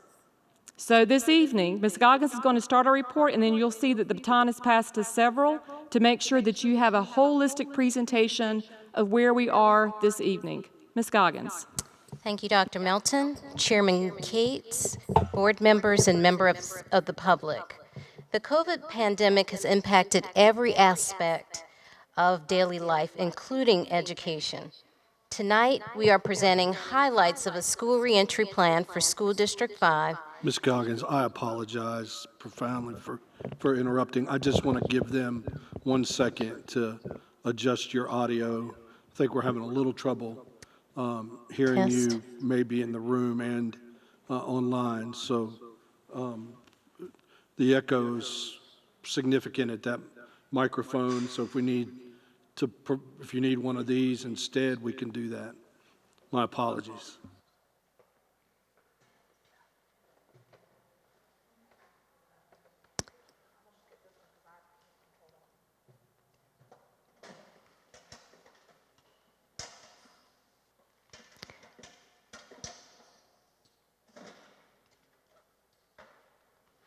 While we're doing that, I'll just note that our folks on Google Meet will see the presentation as well. I'll take the replacement. How about that? Thank you for your patience. Thank you, Dr. Melton. So I said, tonight we will be presenting highlights of a school reentry plan for School District 5. And we'll note that the full plan will be shared with our families and communities later this week. School District 5's plan is based on 5 guiding principles. First, we focus our actions and decisions around the belief that parents should have viable options for their students. Principle 2, we focus our actions and decisions around the safety and social-emotional well-being of our students and staff. 3, we focus our actions and decisions on current and long-term student achievement. 4, we focus our actions and decisions around our superintendent priorities. And 5, we focus our actions and decisions on flexibility and being responsive to stakeholders in our actions related to COVID-19. In addition to our guiding principles, Dr. Melton mentioned that School District 5 has utilized our partnerships and resources on the local, state, and federal levels. The logos that you see represent the many organizations linked with individuals who have put input into our plan. We also had input and representation from the Superintendent's Parent Advisory Cabinet and our Superintendent's Faculty Advisory Committee in creating a plan that is student-focused and puts the safety of students and staff at the forefront. Another tool has been the South Carolina Department of Education's Accelerate ED report, which provided important recommendations to school districts across the state. And we've also worked closely with DHEC, monitoring the data they release, including their recent disease activity by county reports for the South Carolina Department of Education. This information allows us to take a red, yellow, green approach to monitoring activity, reevaluating plans, and making necessary adjustments. And just like the processes and steps we monitor and we use to respond to inclement weather, as Dr. Melton's mentioned, we are proceeding with our plan, but proceeding with caution and prepared to make any necessary changes that are needed. As we stated earlier, our committees have been working many weeks to create a plan modeled after Accelerate ED task force groups. The district subcommittees were created to advise the administration and superintendent and are comprised of a diverse group of school and district administrators, parents, and community members. This graphic illustrates our timeline. Our committees have been working on plans for several weeks, but even before that, we've been thinking about and preparing for the day that our students would return, which is represented by the dotted lines you see at the beginning of the timeline. And of course, we've been reviewing the state guidelines as they've been released and presented. Our staff LEAP survey was distributed on June 18th. Our parent LEAP survey on June 29th, along with a Department of Education survey that was submitted to our parents. Our reentry committee met the week of July the 6th, and we distributed a staff and parent survey on July 9th. As we've said before, our district reentry plan will share with families the plan this week. Our committee surveys will be distributed the week of July 20th. That's our commitment surveys to parents. Schools will send out school information the week of July the 27th, and that will include school-specific information. Our LEAP days will be held July and August, and then school starts in August. This slide shows the members of our instructional subcommittee, and at this time, I'd like to turn it over to our Chief Instructional Officer, Mr. Michael Giuliano, to share highlights of this group. Mr. Giuliano. Thank you, Ms. Goggins. I had the privilege of facilitating, can we go back one? There we go, thank you. I had the privilege of facilitating the instructional subcommittee. You can see a lot of the members of our committee there on the screen. We had a wide range of people from district staff, school administrators, teachers through our faculty advisory, adult education, CTE, Academy for Success, support staff, including our social worker as well, special education staff, and then parent and community members within the committee. The first thing that we worked on was our pre-K through 8 5 additional days entitled LEAP Days. LEAP is an acronym that was not determined by School District 5. This was determined by the State Department of Education. Learn, evaluate, analyze, and prepare. The LEAP days were requested through the South Carolina Department of Education to our South Carolina legislators and was approved a few weeks ago. The funding was approved for these 5 additional days across the state. They must be used for face-to-face instruction.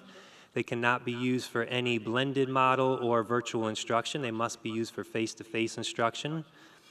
and the 5 days are outside of the teacher's current contracts because this was approved after contracts were already signed across the state, so it's outside of teachers' contracts. But the funding that is being provided by the state for these leap days will allow for teachers to be paid their daily rate of pay if they work on these days.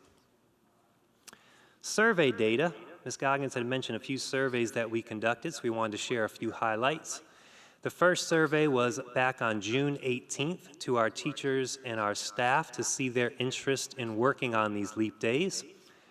And then we surveyed our parents and guardians on June 29th. So certainly this being July 13th, some time has passed. So we are surveying families and surveying teachers and staff again to see which ones are committed to participating. But back on these dates, we saw a level of interest for students between 53 and 55%, a level of interest for teachers in pre-K through 5, ranging between 67 and 75%. And you can see those other percentages there for 6th through 8th grade, support staff, nurses, and our cafeteria staff as well. The days are not intended for 5 days for all students for all 5 days. Schools are actually in the process of determining and creating their plans to identify which groups of students will participate on which days based upon need and based upon giving every student an opportunity to participate if they so choose to participate. But students will not participate in all 5 days. They will participate in the days assigned to them if they are interested in participating. You see the dates there for the leap days, July 29th and 30th, August 3rd, and August 5th through 6th. So that did not require us to change our calendar. Those are days before our current calendar begins. Second, for our committee, we made recommendations for the start of the 2021 school year. Similar to the other two committees as well, they made recommendations for the start of the school year. The instructional committee certainly had our focus as well. And we made recommendations to the district's reentry committee, who would then finalize the plan in the near future. So as we look at the options and some of the recommendations that the committee made, number one, we wanted to make sure we provided options for families and to have that choice. So you'll see in a moment that we did provide choice and opportunity for our families to choose an offering. Evaluation of the options after the first 9 weeks and the first semester. We want to make sure that we continually look to see the landscape of what's taken place in South Carolina to make recommendations as we move forward, because we can always make changes based upon what is taking place. Of course, ultimately our goal is to have 100% of students return. That was something that the committee certainly shared multiple times, is that they do hope for the return of students to that 100% capacity. And we also wanted to make sure that we enhance our virtual learning opportunities. What you experienced as families, what our teachers experienced and students experienced during the closure is not what they'll experience during virtual opportunities for the 2021 school year. There'll be much more preparation versus reactive. Now we're being proactive in the fact that we have training provided to teachers and staff upon their return. We're practicing throughout the summer in some different programs that we have taken place with some of the professional development as well, so that virtual learning experience upon return in the school year will look much different than it looked during the closure. So as you can see here, this is not the instructional committee's recommendation. This is actually the reentry team's recommendation. So I do want to make that clarification. Our instructional team, we created recommendations for a traditional model, we created recommendations for a hybrid model, and we also created recommendations for a virtual option. And within each of those, we had different subcommittees working on recommendations to provide to our district's reentry team. Through conversation and a lot of participation, we came up with 2 options for families, a traditional option and a virtual option. And again, I want to reiterate, this is through our reentry team, has these 2 options that we're providing for families to select upon for the start of the school year. They can choose that traditional option, which is 5 days a week of face-to-face instruction, or a virtual option, which would be 5 days a week of virtual instruction outside of campus. And of course, we're going to continue to reevaluate and look to see after the first 9 weeks and certainly after the first semester to see if we need to make any additional adjustments to the plan. And as Dr. Melton mentioned, this is where we are at this point in time on July 13th. This is where the reentry team is at this point. Ms. Goggins, I'm sorry. We're going to take this now to our next committee. I apologize, and it's going to be to Dr. Harris. Thank you, Mr. Giuliano, and I certainly had the great fortune and privilege of facilitating this particular subcommittee, Buildings and Student Services, and certainly as you can see by the number of persons listed, a host of experts and professionals in their respective areas who assisted us with just a few highlights of recommendations that we're going to make on tonight. And I'll begin with looking at a couple of the bulleted items, thank you, that we made recommendations for. We are very thankful for our maintenance and facilities who were integral in our subcommittee conversations for making certain that they are making prominent throughout our district facilities, social distancing as we have done here tonight and have done in prior meetings, making certain that that's inclusive throughout all of our facilities in School District 5. Protocols, again, for frequent hand washing and sanitizing. We know that soap and water is preeminent. That is the preferred method. But hand sanitizing is also the second best option, as we have learned from our healthcare professionals. So we want to make certain that that is continued throughout all of our facilities as well.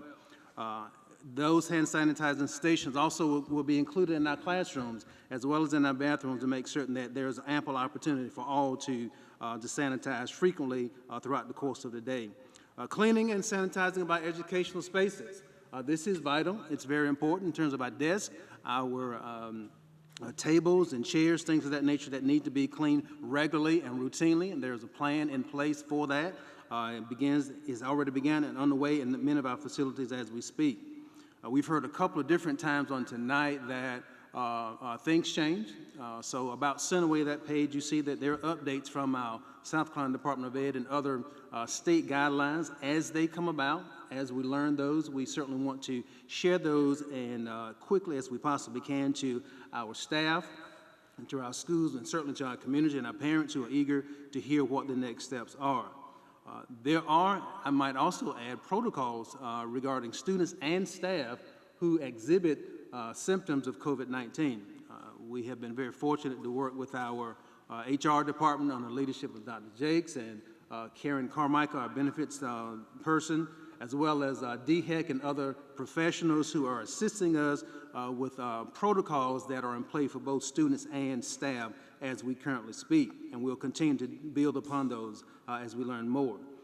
Revised protocols for regular medical illnesses for students and staff, particularly students. We recognize that those issues may occur throughout the course of the year or once we're back into school, so we want to make certain that those protocols are in play for students as well. We're working with our healthcare professionals in particular to guide us in those particular areas. Masks, as I look around this room, are certainly essential and are required, and we want to make certain that we are true to the ordinances that are currently in play in our local municipalities here in the local area. And last but not least, we want to make certain that we dare not do anything without taking care and being mindful of the social and emotional supports of our students and our staff. That is something that we have begun to take a close look at over the past year or more, and we want to continue to build upon our efforts, recognizing that this pandemic impacts and affects all of us in different ways, and we want to make certain that as we embark upon the reentry of school that we have plans in place to help support the social-emotional welfare and well-being of both students and staff. Those are just a few highlights of some of the conversations, of many conversations that occurred through Building and Student Services Subcommittee. I'd like now to introduce the third and final subcommittee that we have before you, which was led by our Chief of Human Resources, Dr. Allison Jakes. Thank you, Dr. Harris. At this point, I'd like to take a moment to thank the members of the committee representing operations. And it was so important to have the expertise and experience of those who work in these areas day to day. Specifically this year in our district, under Dr. Melton's leadership, we've referred to rocks as big areas. And our particular rocks to explore have been transportation, student nutrition, and of course facilities, meaning classrooms, cafeterias, hallways, etc. So I first want to thank the members of those teams. It was a privilege to have Todd Beatonbow serve directly with us to meet the needs of student nutrition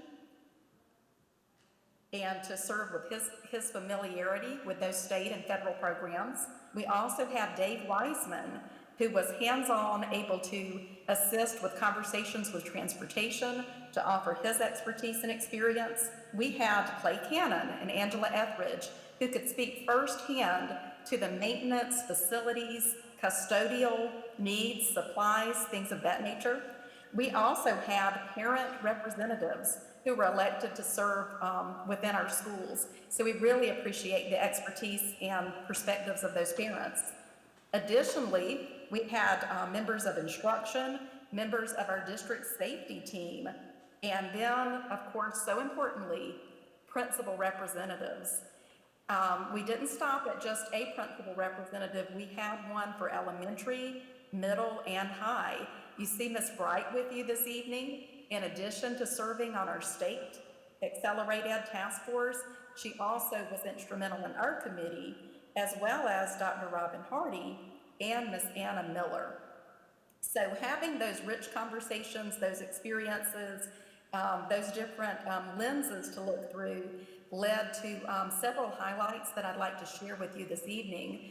First of all, I'd like to talk about transportation. Mr. Weisman was able to work with us very closely to roll out potential plans, to look at logistics, to get principal input, parent input, to get the big picture in terms of our needs. And as a result of that, we've recommended protocols for bus loading and unloading procedures. We're also looking at updating routes, times, which will be essential to our reentry plans.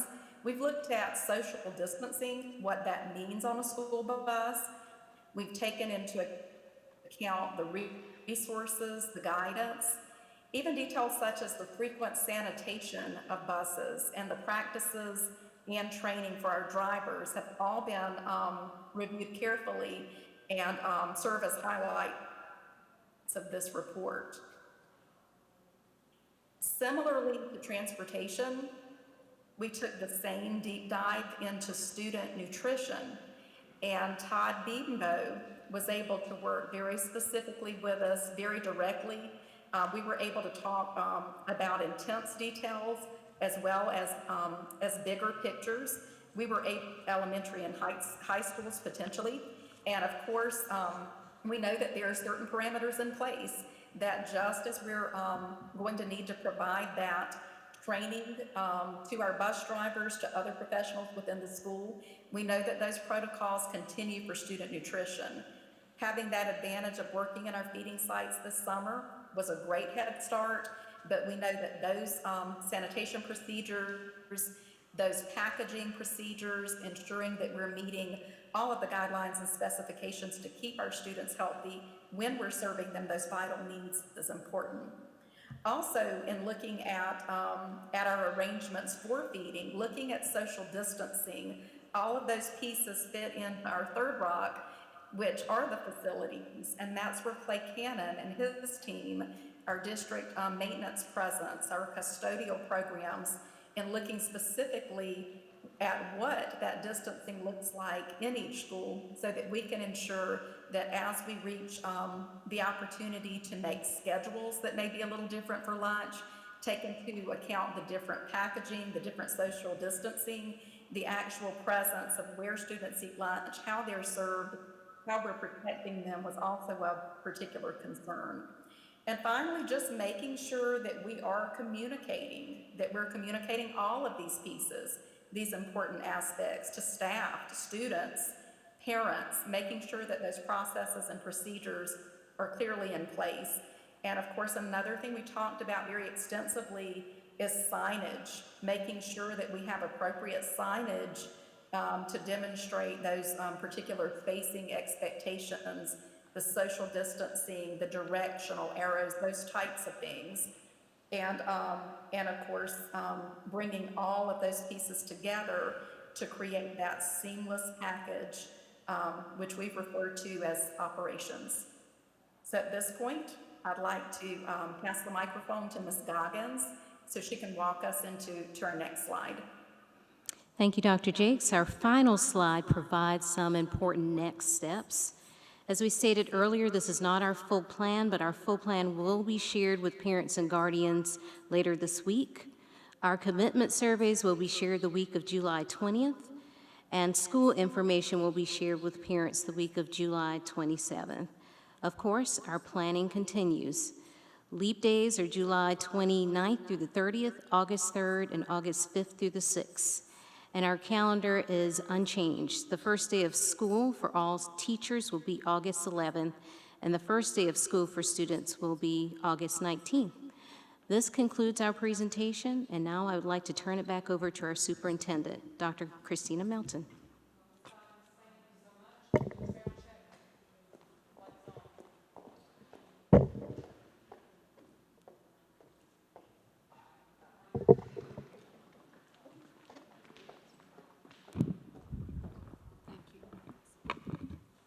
If I could just pause, our technology staff has worked tirelessly with communications. They were over here last week getting ready, rehearsing earlier, so if I could just pause to thank all of our communications and technology staff. They continue to be rock stars. Ms. Price, thank you. For those of you that may not be directly connected with School District 5 on a consistent basis, the board approved within my goals my first year as superintendent to include priorities. My fifth priority of the 5 focuses on the social, emotional, and physical well-being of staff and students. Everything we do needs to be grounded with attention to protecting our staff, socially, emotionally, and physically, as well as our students. So understand the report we've given tonight has been an example of how thoughtful this work has been. As you look at the names of the slides, many of the names that you see listed there are actually people that are not under contract. Our teachers work a 190-day contract, but this conversation has been so important that they've given their time, and we have included them because of the value of their voice. I can't say enough of our school administrators and our district administrators. This has become consuming on their calendars, yet they've continued their work without missing a beat. So publicly, I would like to make sure that I say this evening my appreciation for the district administrative team, to include our executive staff, our directors, our coordinators, our specialists, our principals, our school administrators. You have no idea how tirelessly they've worked. And I'll just pause for some applause for that, Mr. Cates, if we could, for our staff. And then my last remark before we open to questions, just to make sure there's an awareness of everyone in the community, we have been consistent to provide on-site activities. Dr. Harris coordinated our high school summer school that's underway, nearing completion. Mr. Giuliano Instruction has completed middle school summer school to include the on-site option. And we currently are in week 2 of our academic recovery camp that Ms. McCaskill has led under Mr. Giuliano's direction. So it's important to us to keep bringing students back in small scale so that we can practice our decisions and apply our decisions to make sure they are safe for students and also for staff. So if you didn't know that because you may not have a child involved or a spouse involved with those efforts, I'd like to make sure that our community is aware that there is instruction going on in School District 5, and there has been instruction going on our school campuses.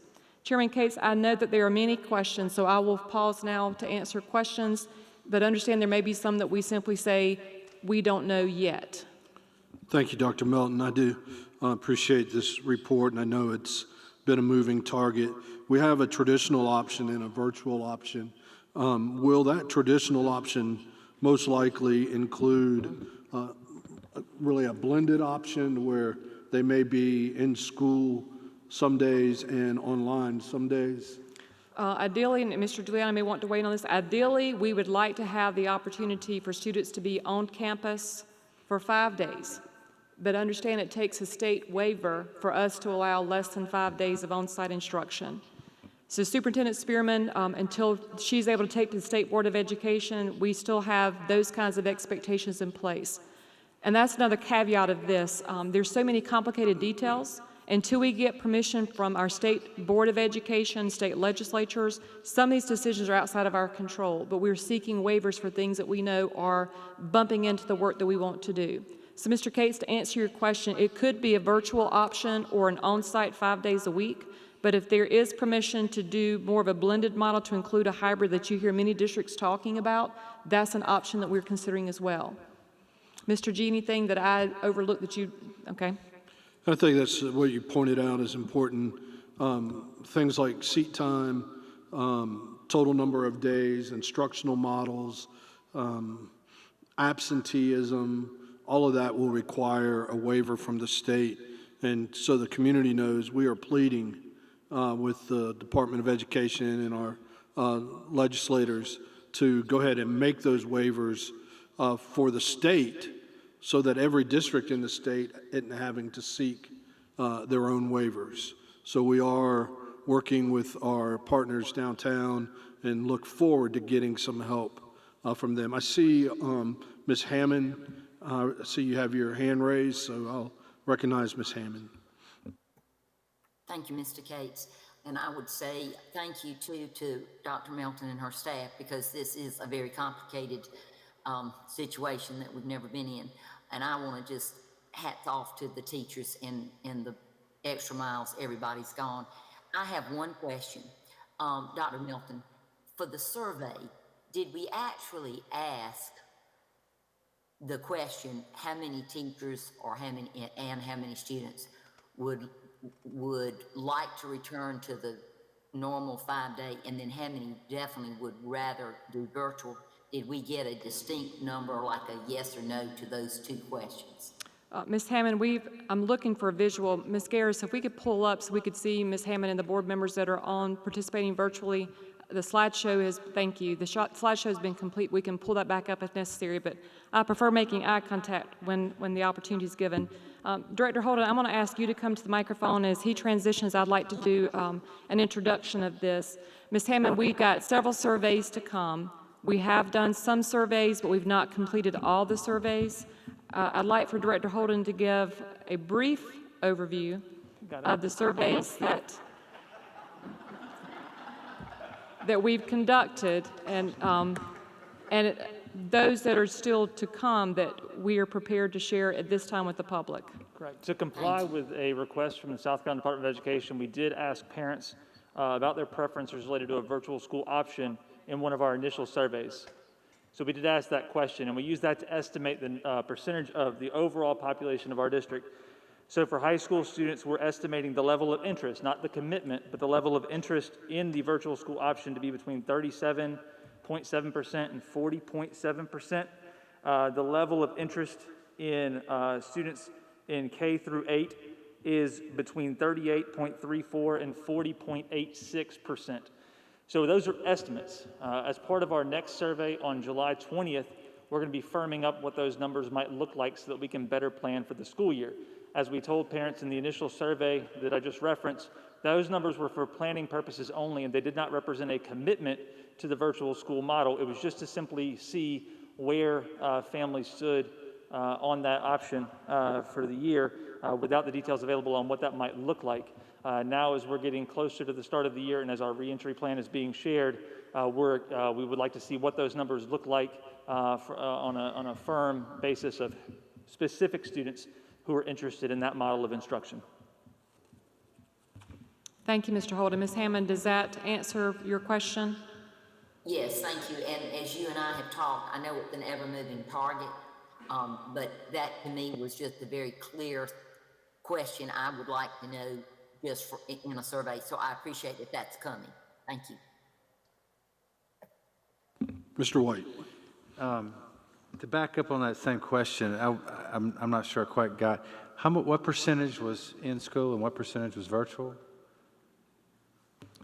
I'll ask Mr. Holden to come back because some of the things we've done so far have been preliminary without a commitment. So Mr. Holden, if you could give that explanation at this point. Yes, so the question asked, were they interested in a virtual option, not were they interested in a virtual option and making them choose at that point. It was more to gauge our community's interest in a virtual option, should we be able to offer one. What we determined from that initial number was that our community was interested at a high rate. Between, again, 37.7 and 40.7% were interested in a virtual option at the high school level, and between 38.34 and 40.86% in K through 8. So at those levels of interest, is that enough for the people that exercise the traditional option to have social distancing in the facilities that we have? Mr. White, I pause because when I say to Mr. Holden to give a brief, he talks faster. Did you all notice that? So I hope you can keep up with all those numbers that he just threw at you very quickly. Mr. Holden, you are so appreciated because you store it away like a computer. We have to make sure with social distancing, and this was on a variety of committees, some of the times it overlapped. So Dr. Harris and Dr. Jakes both have been involved with that, with social distancing currently as we are prepared. Ms. Bright and Ballantyne Elementary have actually set up a model classroom of an elementary traditional setting to see what does it look like. The places where we have our academic recovery camps, we have those classrooms currently established. Anytime you have social distancing of approximately 6 feet, you of course cut that on average in half of the number of students that you can accommodate. So there are some ideas floating around in other districts of what if you took a class and divided it in half and put it in 2 different locations. Well, if you put it in 2 locations, you have to have a person for the second location, which would mean additional FTEs of staffing. That would mean additional positions. I'll try not to use lingo that may be confusing to the public. So with that, that's always a consideration. Transportation is one of our biggest concerns right now. Mr. Wiseman, fortunately, has been involved with giving feedback at the state level, but we're looking at the number of routes it will take if approximately, I'm just making this up, if a scenario of 50% chose traditional, if of that 50%, 40% relied on transportation, look at the routes it could take when we're limited to the number of students we can transport with social distancing as currently expected. So those are going to be variables, and we may be asking families how many are going to take advantage of transportation versus how many would bring their children from their household and use their extended family for the transportation to help us with gauging that information. So yes, sir, Mr. White, to answer your question, the social distancing does impact the number of students we can have per classroom and how that affects them by the mobility within the building during class change at the secondary level, what that may look like for the day, even to come here to the center for a portion of instructional blocks for our upperclassmen. So y'all got to really move quickly once you see what people want to try to put all this together and to make it work. Yes, sir. I have quoted Lynn Richardson probably most often of time is not on our side. Yes, sir. And one last question, if I might. The buses, I heard a lot of considerations, but how do y'all actually implement social distancing on buses and precaution? Is that just everybody wearing masks and not touching, or what? I'll ask Mr. Wiseman to come to the microphone. Again, we're having the opportunity for rehearsal with our academic recovery camp and our middle school and high school camps. So Mr. Wiseman has taken the opportunity to be a voice to influence some state-level decision in how we actually place students with scenarios on buses, depending on age and the load that it can carry. Mr. Wiseman. And the state has given us a specific number for a school bus, regardless of its current size. It can currently are recommended at 47%. That allows the seats behind the driver to be vacant so that there is a barrier between the students and the drivers. It does allow for a student every other seat, and in some cases, students two to a seat. A school bus seat is 39 inches wide, so social distancing on a school bus is going to be difficult, but we're looking at double routing in that case. Of course, we're looking at the percentage of the kids who choose vocational or virtual. So we have another meeting with the Department of Education tomorrow, Office of Transportation, to finalize those plans. We've done some mock-ups. We're actually doing a public service announcement with the State Department tomorrow also, trying to make sure that we've got the sanitation plan in place as well as the social distancing. And so there's, again, it's a moving target right now, but we're working on those challenges. Thank you, Mr. Wiseman. I just want to make sure for clarity, Director Holden, the numbers he reported were estimates, and we're getting ready to survey to have the actual data. Knowing Mr. Holden, those estimates are spot on. So thank you.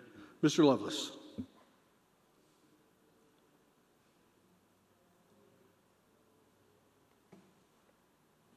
Okay.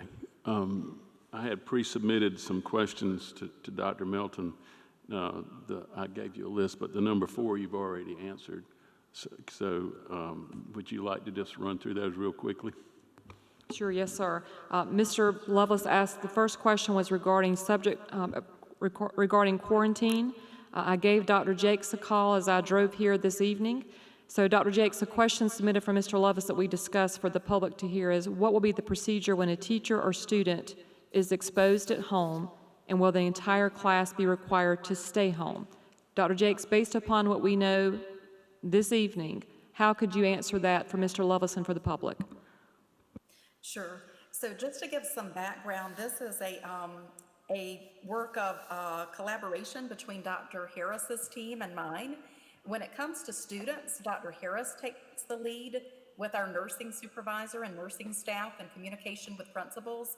When it comes to adults in the building, our employees, I take the lead with assistance from Kieran Carmichael in the Office of Benefits. What we wanted to do, however, is to make sure that we send the same message, that we make it easy to understand. So we want to message that to employees and students together so that we can have a clear, concise message. So our decision is based on the information we have from DHEC at this time. What we do know, as Dr. Melton has shared throughout the evening, is that that guidance is subject to change, and it's very important that we stay on top of that we continue to monitor so that we do have the most up-to-date protocol. At this point, when it comes to quarantine, the information that we have is that 10 days after symptoms start, 3 days or 72 hours after they've passed, without fever, without fever reducer would be the appropriate time. We do have parameters in place for those who actually test and bring back a positive test result, as well as those who have a physician's diagnosis, or those who simply choose to stay home. We have the explanation for those pieces. We also have the exclusions list that Dr. Harris takes the lead on monitoring. And of course, we have guidance from DHEC that talks specifically about the exclusions from school for COVID-related symptoms and positive tests. And we're using those same parameters for employees. Thank you, Dr. Jakes. Mr. Lovelace, where we are now, hopefully that gives enough information, but with every email and meeting that Dr. Harris and Dr. Jakes has, these things are subject to change, and we know once students return across the country and in South Carolina as well, some of this may change with the experience of having students on campus. The second question, Mr. Cates, if you don't mind, I'll continue with these submitted. Will employees be required to sign a liability waiver, Dr. Jakes?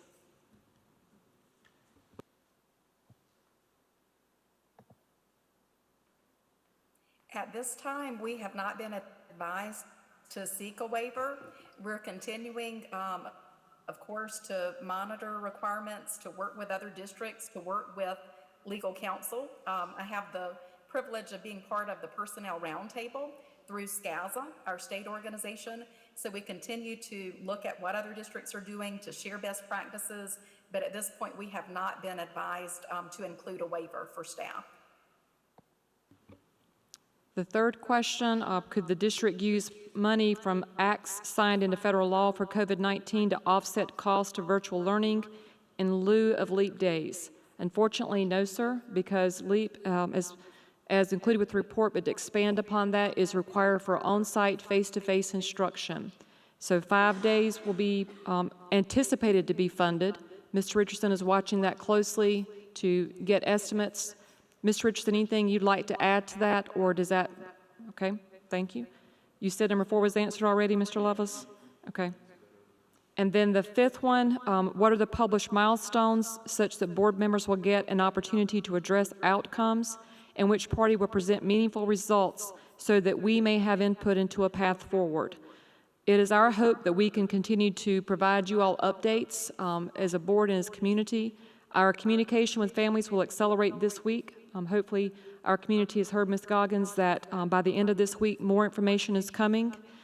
But I'd like to say one more time, I'm concerned about families keeping pace with us of feedback. You've got surveys about redistricting, and then surveys of this, and then volume of information to handle. So it's our responsibility to try to navigate this as best as we can and to use our available resources of print media, social media, websites, links, all those things that Ms. Goggins and her team use with such care and expertise to make sure that we continue to continue forward this conversation for clarity with where we are now. Mr. Lovis, did I represent that fifth question to meet your expectations, or are there additional follow-ups of that? No, what I was asking was, I understand how fluid this is.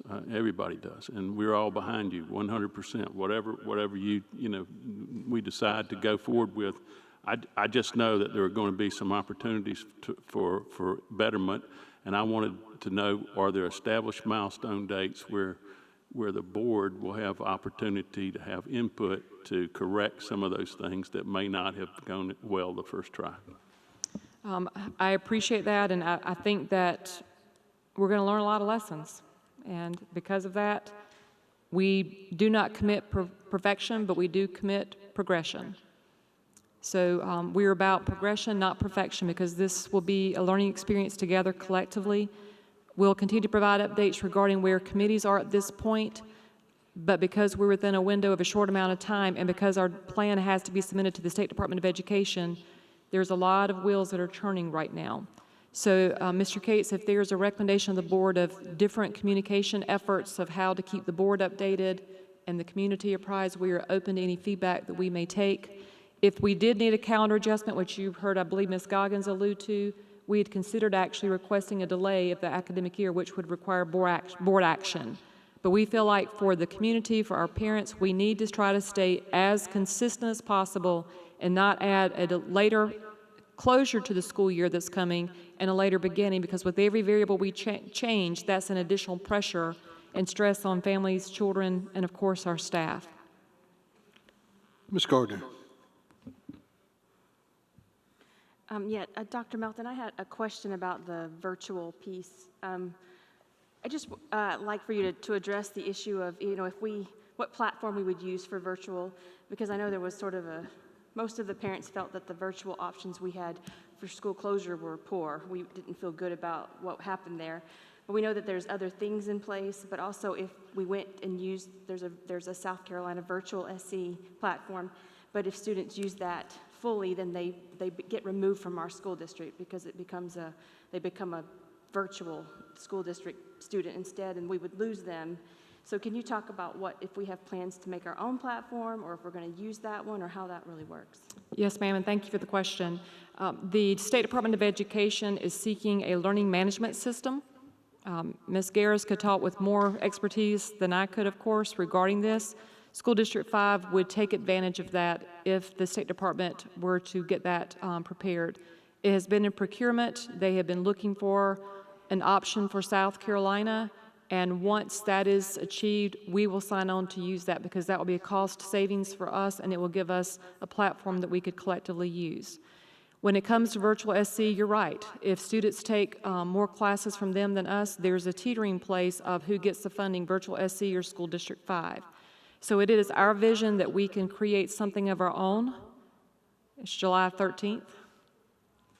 So I'm very concerned about our certified staff, about who's going to orchestrate and lead this to develop the content.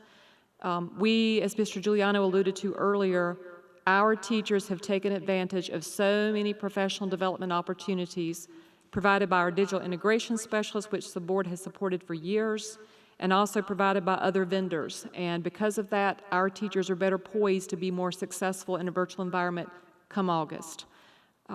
But do we have the content and curriculum? Not yet. But is it a commitment? It is. And I hope that you all heard, we're looking at a 9-week commitment, which is a quarter of our 4 for elementary, and then secondary for a semester, because we've got to give some benchmarks to make sure that people are prepared to work ahead rather than a day-to-day decision. We've got to work in increments of time. We feel like for elementary, it's better to work in quarters because we need students on site learning how to read.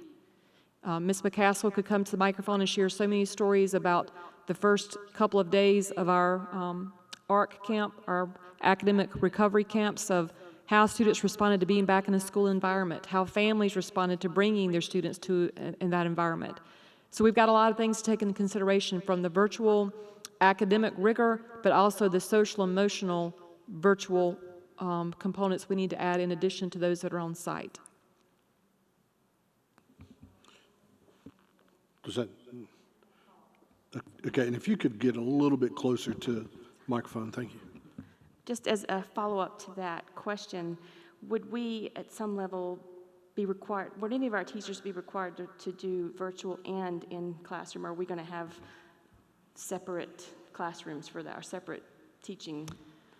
Great question. The Accelerate Ed Task Force had a strong stance not to ask teachers to do both, because that would be what we call in education preps, additional preps, that you're designing a virtual lesson and content and then creating lessons for your on-site, whatever that may look like, whether it's a hybrid that Mr. Cates alluded to, or whether it's a 5-day-a-week component. So that is more pressure on teachers to develop dual lessons for that. So we are trying to make sure that the parameters of the Accelerate Ed recommendations are taken very seriously, that this does not become a retention issue for School District 5. So it is our hope that we can offer choice for teachers and looking through the lens of who would be the right fit for a virtual experience, that have some expertise and interest to teach that platform, and those that prefer to actually be on site with students in our classrooms. I'm going to go to Ms. Hutchinson and then Mr. Gant and then Ms. Hammond. I see those hands, but Ms. Hutchinson first, please. Thank you. Dr. Melton, thank you so much for all that you're doing and leading these, this very difficult, unprecedented time in our school district and across the country. And thanks to all the committees. It's just overwhelming when I think about all that is involved. So I do send my gratitude. I have several questions, but I'll start with two and then give the floor to someone else. I've had a couple of questions about the surveys. I know that the staff and parent survey was sent out July 9th, and then we're talking about the district reentry plan at some point this week. I don't really know what was in the staff and parent survey, but the question that has been asked of me is, will the results of those staff and parent surveys, and my question is, do they impact, or will they impact the plan? Or are they two entirely different questions? Since I didn't see the questions, I don't really know. But I guess the question is, can they be heard in order to have an impact on the plan that will be presented later? Yes, ma'am. To answer your question, yes, ma'am, they will have an impact. They do influence the feedback. I've asked Director Holden to come back to the microphone, and as I intro a response to this, we deliberately devised this survey to gauge where concerns are, where interests are, and where priorities are. So that survey was devised. If you think about the 5 priorities that I have, we could do a yes and no, but we wanted to go deeper into the mindset to find out what really is on the attention in the minds of our families. If I focus on what the concerns are, there's a punitive, negative, consequential response to that. But we wanted to see what are the tenets that emerge from the staff, but also from the families. For example, if we see the strong pattern of social emotional is of great concern to families, we need to prepare the instructional team in coordination with Dr. Harris's specialist to devise and to review what is our curriculum for social emotional learning. On Dr. Harris's committee, he had Lucy Bailey, our lead behavior specialist, involved with that committee. So if we see that is the #1 priority, we need that team to make sure that our curriculum is strong and prepared for how to do reentry of students, whether it's on-site or whether it's virtually. That also leads towards what kind of professional development might our teachers need to execute that. Our guidance counselors, assigned to schools, I don't see how they could take the lead on reaching all of those needs. With our academic recovery camp, we have counselors involved that are actually doing lessons directly with students face-to-face. But if we find out that is a response from our families, one counselor per school or two counselors per school, that will not be enough to reach the need. So Mr. Giuliano has spent a lot of time on training for a model of virtual distance learning, but we may need to pivot or include to make sure there's a social emotional component on top of that. I've asked Mr. Holden to come to the microphone so that he can make sure he answers any specifics about the survey that I may have omitted. Mr. Holden. Correct. The intent there is as we prepare for the opening of the school year, our intent is to understand what teacher, staff, and parent priorities are. So that, as Dr. Melton mentioned, if our staff and teachers are greatly concerned about the social and emotional health of our students, we want to be able to make sure that our curriculum and programming is aligned with that. As we're meeting with principals and school administrators, which we met with Ms. McCaskill and Mr. Presley and I met with 3 different schools today. We're meeting with more this week. We're talking about these different results so that we can ensure our district and school level plans are responsive to the concerns and to the priorities and to the things that are on our families' minds, the things that are on our teachers' minds as well. Looking at academics and the concerns that families have there, and looking at other data sources. We've also been fortunate to be able to rely on some of the observational data that we have from our first week and a half or a week at the ARC camps that we're doing to see what's working and what's not working, what are some of the student concerns, what are some of the parent concerns as we've launched those face-to-face initiatives. So those have all been things that we've been looking at and that we're going to be using to shape how we're developing our reentry plan as we prepare for the return of students, and also as we look at how best to communicate information to our teachers, to our staff, and to our parents and community about the reentry plan and make sure that our plans are addressing all the needs.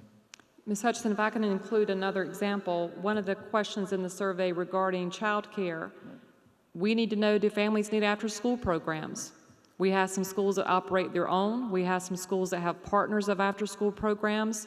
So if that becomes a high priority of our families, that's going to help influence what we do next to make sure that we have the consideration to reopen after-school programs when it's appropriate, but making sure that those programs such as that are also in compliance with social distancing and other parameters involved.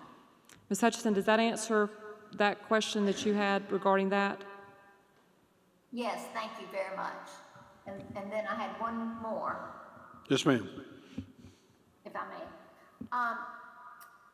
Since the COVID cases are increasing, have been increasing in our state, and the percent of tested that are coming back positive is, right, I guess it's not 20%, it's been over 20% the past several days. I don't know what it is today. And I believe the optimal different reports is between 5, 8, and 10% for reopening businesses, not schools, but businesses. Has the district or State Department of Education or perhaps governor's office established a mark, and I don't know what exactly to call it, but a number, whether it's the percentage of those tested positive, where they would say it is not safe at this point for in-person class. How do we judge what is safe? And I know we're taking all the protocols, but is there some point where then we just decide we're going to have to resort to something else for a time being?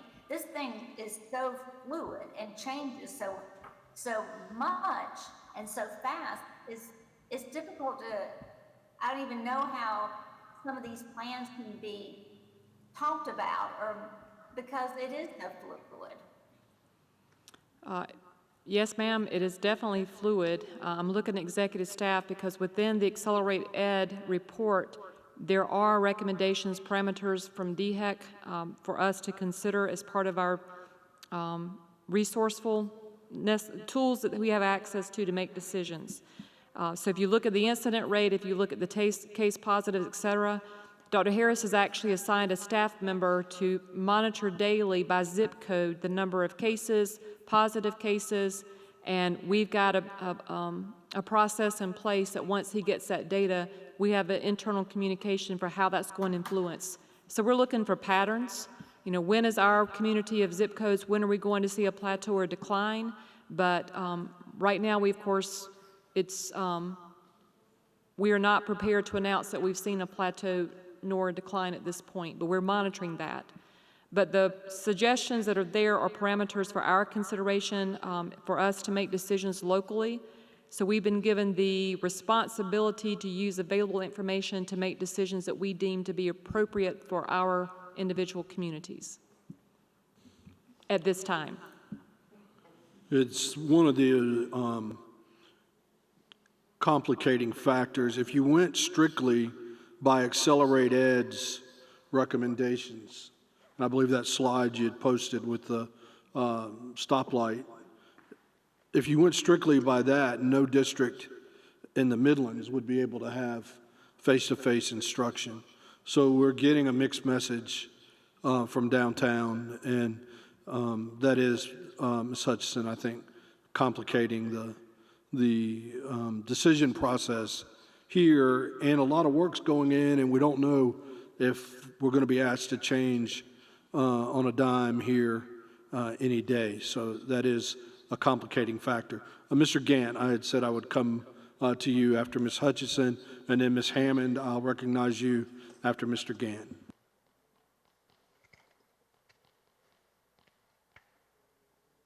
Thank you, Mr. Cates. Can you hear me okay?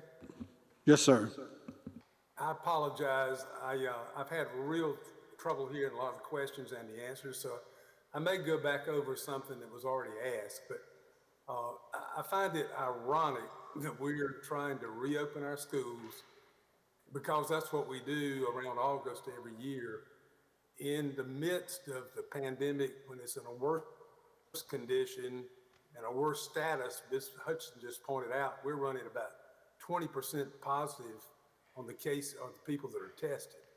I did see a statistic today where a school district in another part of the country, the standard was 5%. They had to be below 5% positive cases.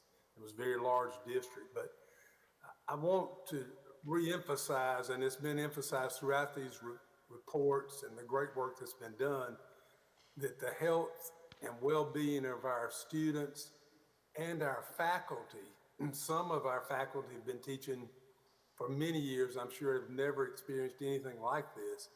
And not many of our students, I hope, don't have underlying conditions, but I know for a fact that many of our faculty are just like the rest of the population.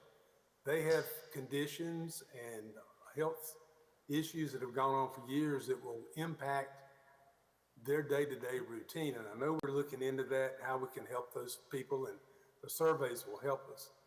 But my question centered around too, but I did want to make that statement that I think the students' health and well-being and our faculty health and well-being have to be the overall driving force.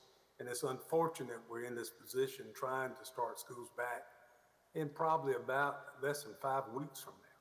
And that's tough. And the accelerated part in just a few weeks. But the blended, or are there going to be opportunities for people to be in school students a few days of the week, and maybe out of school in a virtual school setting another few days? Is that some of what's being studied?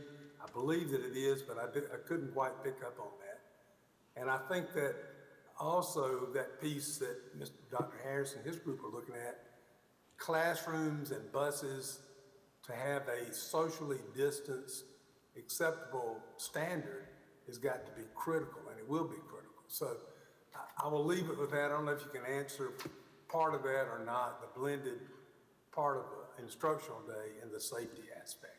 Thank you very much. Mr. Gann, I'd like to start with the first about the health care, or the needs of staff that may have underlying issues.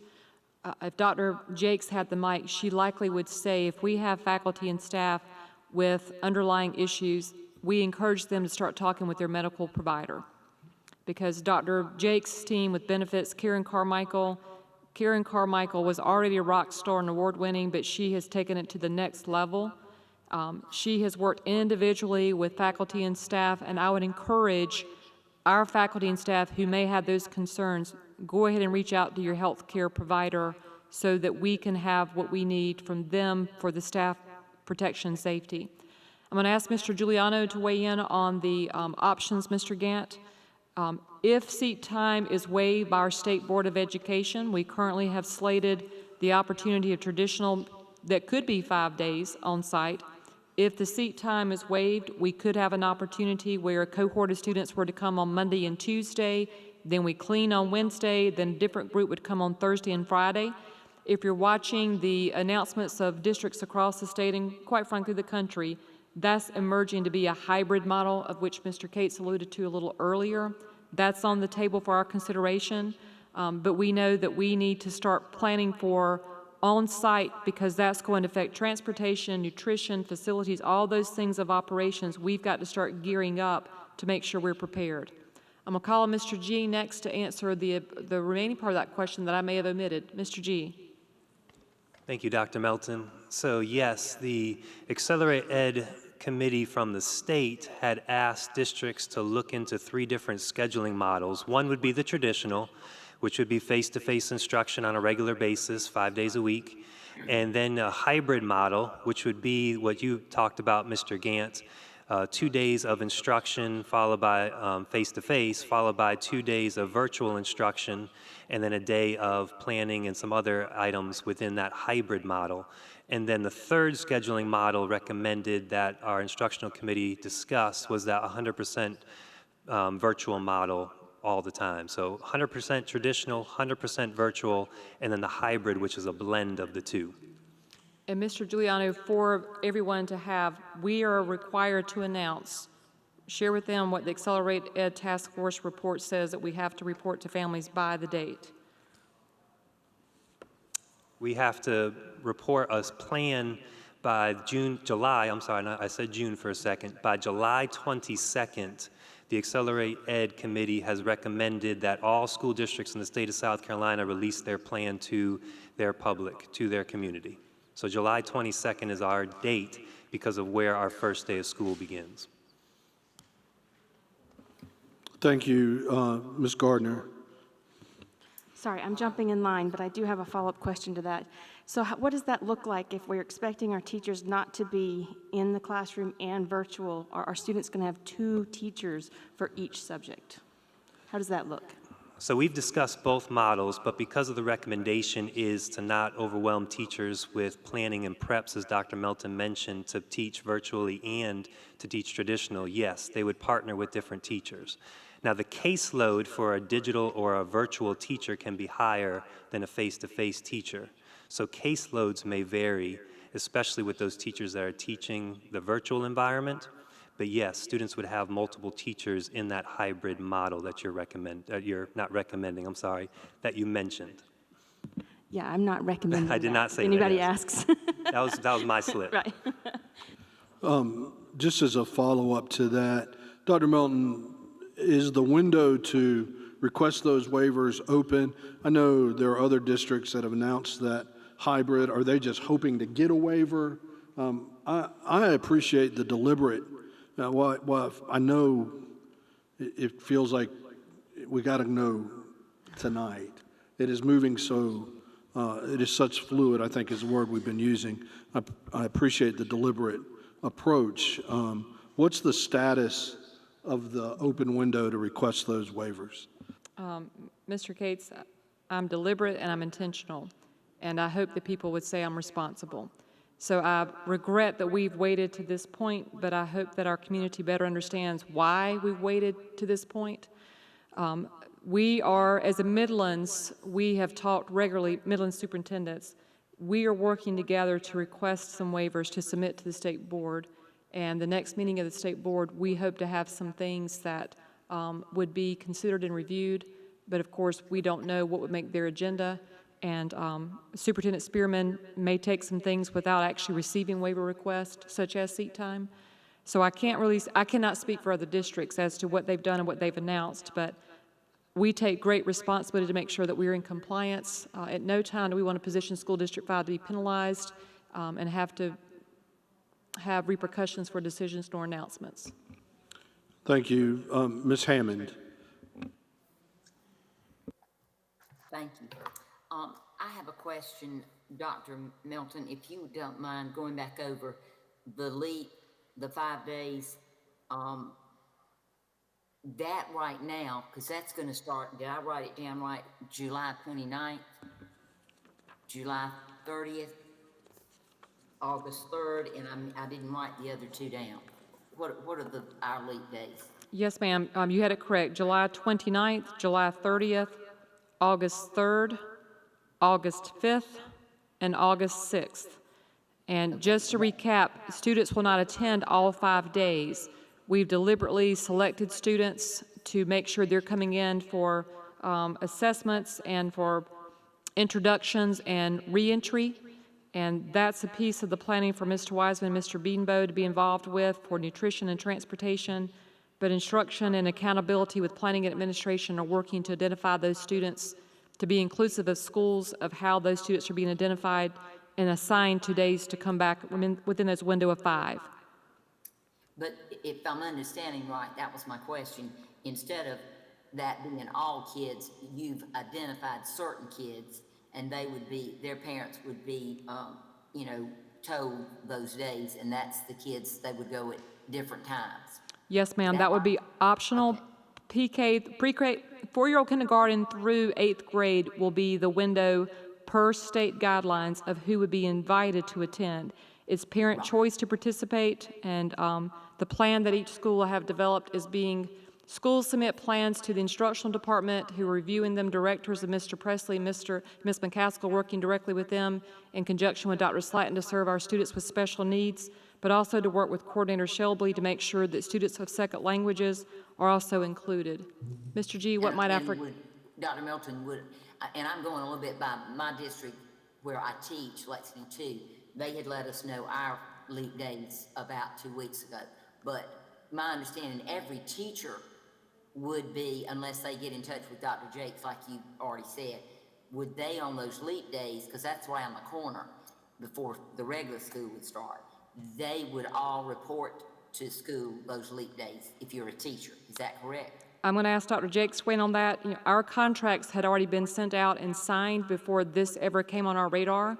So our contracts that our teachers have signed for the 2020-21 school year are for a 190-day contract. So Dr. Jakes, talk a little bit about contracts for the addendums for the teachers of these 5 extra days. And then Mr. G, if you'll pick up the piece about student assignments to follow. Dr. Jakes. Sure. So we know that our teachers are obligated to the contracts that they signed. These are additional working days. So we did take measures to reach out to staff members to see what their level of interest was. This is certainly not a mandatory experience, but we do have a number of teachers who are excited about this opportunity who did express interest. And so Mr. Giuliano and his team will assist us with very carefully matching the student interest with the teacher needs to ensure that those opportunities exist, but they will be paid at their daily rates of pay. This simply is outside of their contract time. So this is based on interest, willingness, and availability. Thank you, and that was my understanding, but I wanted to make that clear for any teachers that might be listening in. Ms. Hammond, that's School District 5, Ms. Hammond, so that's just our story. That's yes, ma'am. Mr. Giuliano, if you'll add to the second portion of that question. Thank you, Dr. Melton. So our schools on Thursday, this past Thursday, had sent surveys to families and to teachers to find out who exactly is interested in participating in LEAP. This one has names, so this is actually an interest, so we have names attached to the survey. So at that point, when the survey is actually due tomorrow, then our schools are going to begin identifying which days for which students and then communicate with families to let them know this is the day for your child, this is the day for your child, these are the activities that'll take place. That's when they'll be giving the information to those families. But it's going to be school specific because schools are they know the students in their building, they know the families in their building, so they're going to make some plans based upon the needs of their clientele within their building. But those plans will be going out to families after the survey concludes tomorrow. Thank you. Are there other questions? Other questions? Ms. Gardner? I just have a question, and you probably don't know, I just don't know. I was thinking about some of the extracurricular activities that we have. If we go back to school, is there a caseload percentage that we're shooting for so that we can resume? I know nobody cares but me, but about football and those kind of things. But I wondered if we're looking for a caseload, or what are we, because I know it's been, up till now, we've had some workouts that have been optional and then it's been suspended. I mean, what's the guidelines from the state on that? Let's see, Mr. Presley, I may lean on you to be in assistance to that. We did resume for athletic conditioning, and then we suspended that temporarily. We know that the high school league is reconvening Wednesday of this week, and we are hopeful that we'll get some guidance from them. When it comes to other clubs, until we have students back on campus, we're not looking to reinitiate and engage your beta clubs, your service kinds of things until we get students back on site officially. Athletics, of course, are of great interest to School District 5 for our athletic and academic programs because we know that students are motivated to be student athletes. But we've got to make sure that we're cautious to bring students back for athletic purposes, but also safe and protective of our staff and our coaches that contribute to that. So we are awaiting some guidance as of Wednesday. Mr. Presley has held consistent meetings with our athletic directors and our high school principals. So shout out to all of them for additional tasks in addition to reentry. That has been of huge concern and conversation to them. I'll look to Mr. Presley, see if I get a thumbs up or there's something else he'd like to add to that, okay? And as a follow-up, just what about like marching band and those type of activities? Those are still up in the air, or? Based on what we are hearing, and I'll look to Mr. Giuliano to contribute to this, when it comes to chorus, band, because of the infectious rate that could occur because of the exchange of bodily fluids when you're singing, when you're playing instruments, that is of concern. We're told that we can have orchestra and band, chorus, as long as we have large environments. So either we would need to decrease the classroom size or we need to rearrange the physical environment, or both, because as soon as there are, I'm getting tired, particles in the air, as soon as there's a spread, sharing of germs, then there could be a spread. So we don't want to be connected back with that, but we know that marching band, this is a season for that. Mr. G, what have I forgotten that you'd like to add? And Mr. Presley has worked a lot with this as well, but our coordinator for visual and performing arts, Ms. Virginia Tate, has worked closely with our band directors and the principals at the schools. So they're creating a plan to reinitiate marching band once athletics comes back as well, to try to bring that back together. But yes, like Dr. Melton said, there's going to be parameters in place, number of students that can be grouped together with a teacher at a particular time. So the band directors are actually making some adjustments to what they typically do because it is going to look different based upon the guidance that they've received. And the band directors are actually going off of guidance from the South Carolina organization and the national organization on how marching band can continue based upon new guidelines through the CDC, through DHEC, with the saliva and everything else that's coming out. So there are a lot of parameters they're putting into place and a lot of discussions that are taking place, and especially certain instruments. We've learned certain instruments provide much more spit than other instruments provide, such as the flute. So we're learning a lot about those particular instruments and activities, but short answer to that is yes, those discussions are taking place. Band directors are involved, principals are involved, Mr. Presley and also our coordinators involved to make sure that we return to athletics, we can also return to marching band. That'll be, Dr. Gary, I see, that'll be your job. You can research, you can handle that research for us for the bands, not just a little. Other questions? Any other questions? Dr. Melton, does that conclude that section of the report, or did you have another? No, sir, we're prepared to answer any questions that we can answer this evening. I'd actually planned to share a year in review, but due to the time, I'll ask Ms. Goggins to forward that to the board electronically. We've had it posted, but I thought that'd be a celebratory way to conclude this evening, but I'm sensitive to the hour that it's beginning to be. Appreciative of the conversation and hopeful that you can see that we've got a committed, caring group of individuals that take this work very responsibly.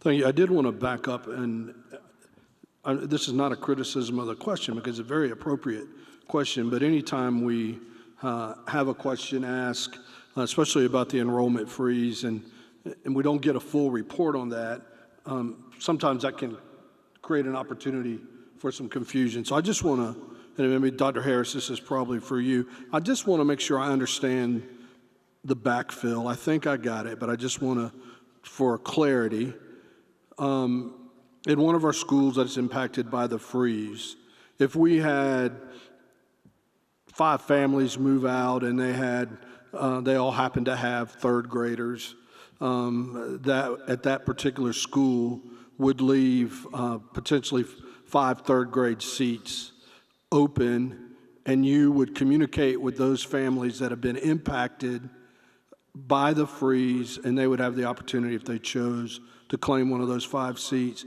Is that, when we say backfill, is that what you're describing?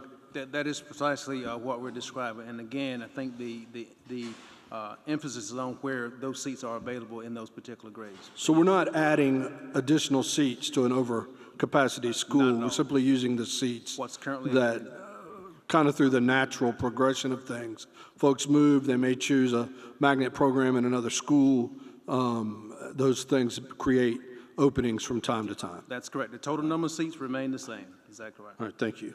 Other questions before we, okay, Dr. Milton, you've set the record for the first 8 items. We're in trouble for the rest of the. Yes, sir, and I regret that, but Well, it is a perfect storm. In all fairness, these were 2 very important items, and the timing, normally we would try to separate those, but it was very important that both of those items appeared on the agenda. So it's not necessarily apologies, but it is a recognition and some empathy that took a little while. So we're coming close to public participation, and I know many of you are here to participate in that.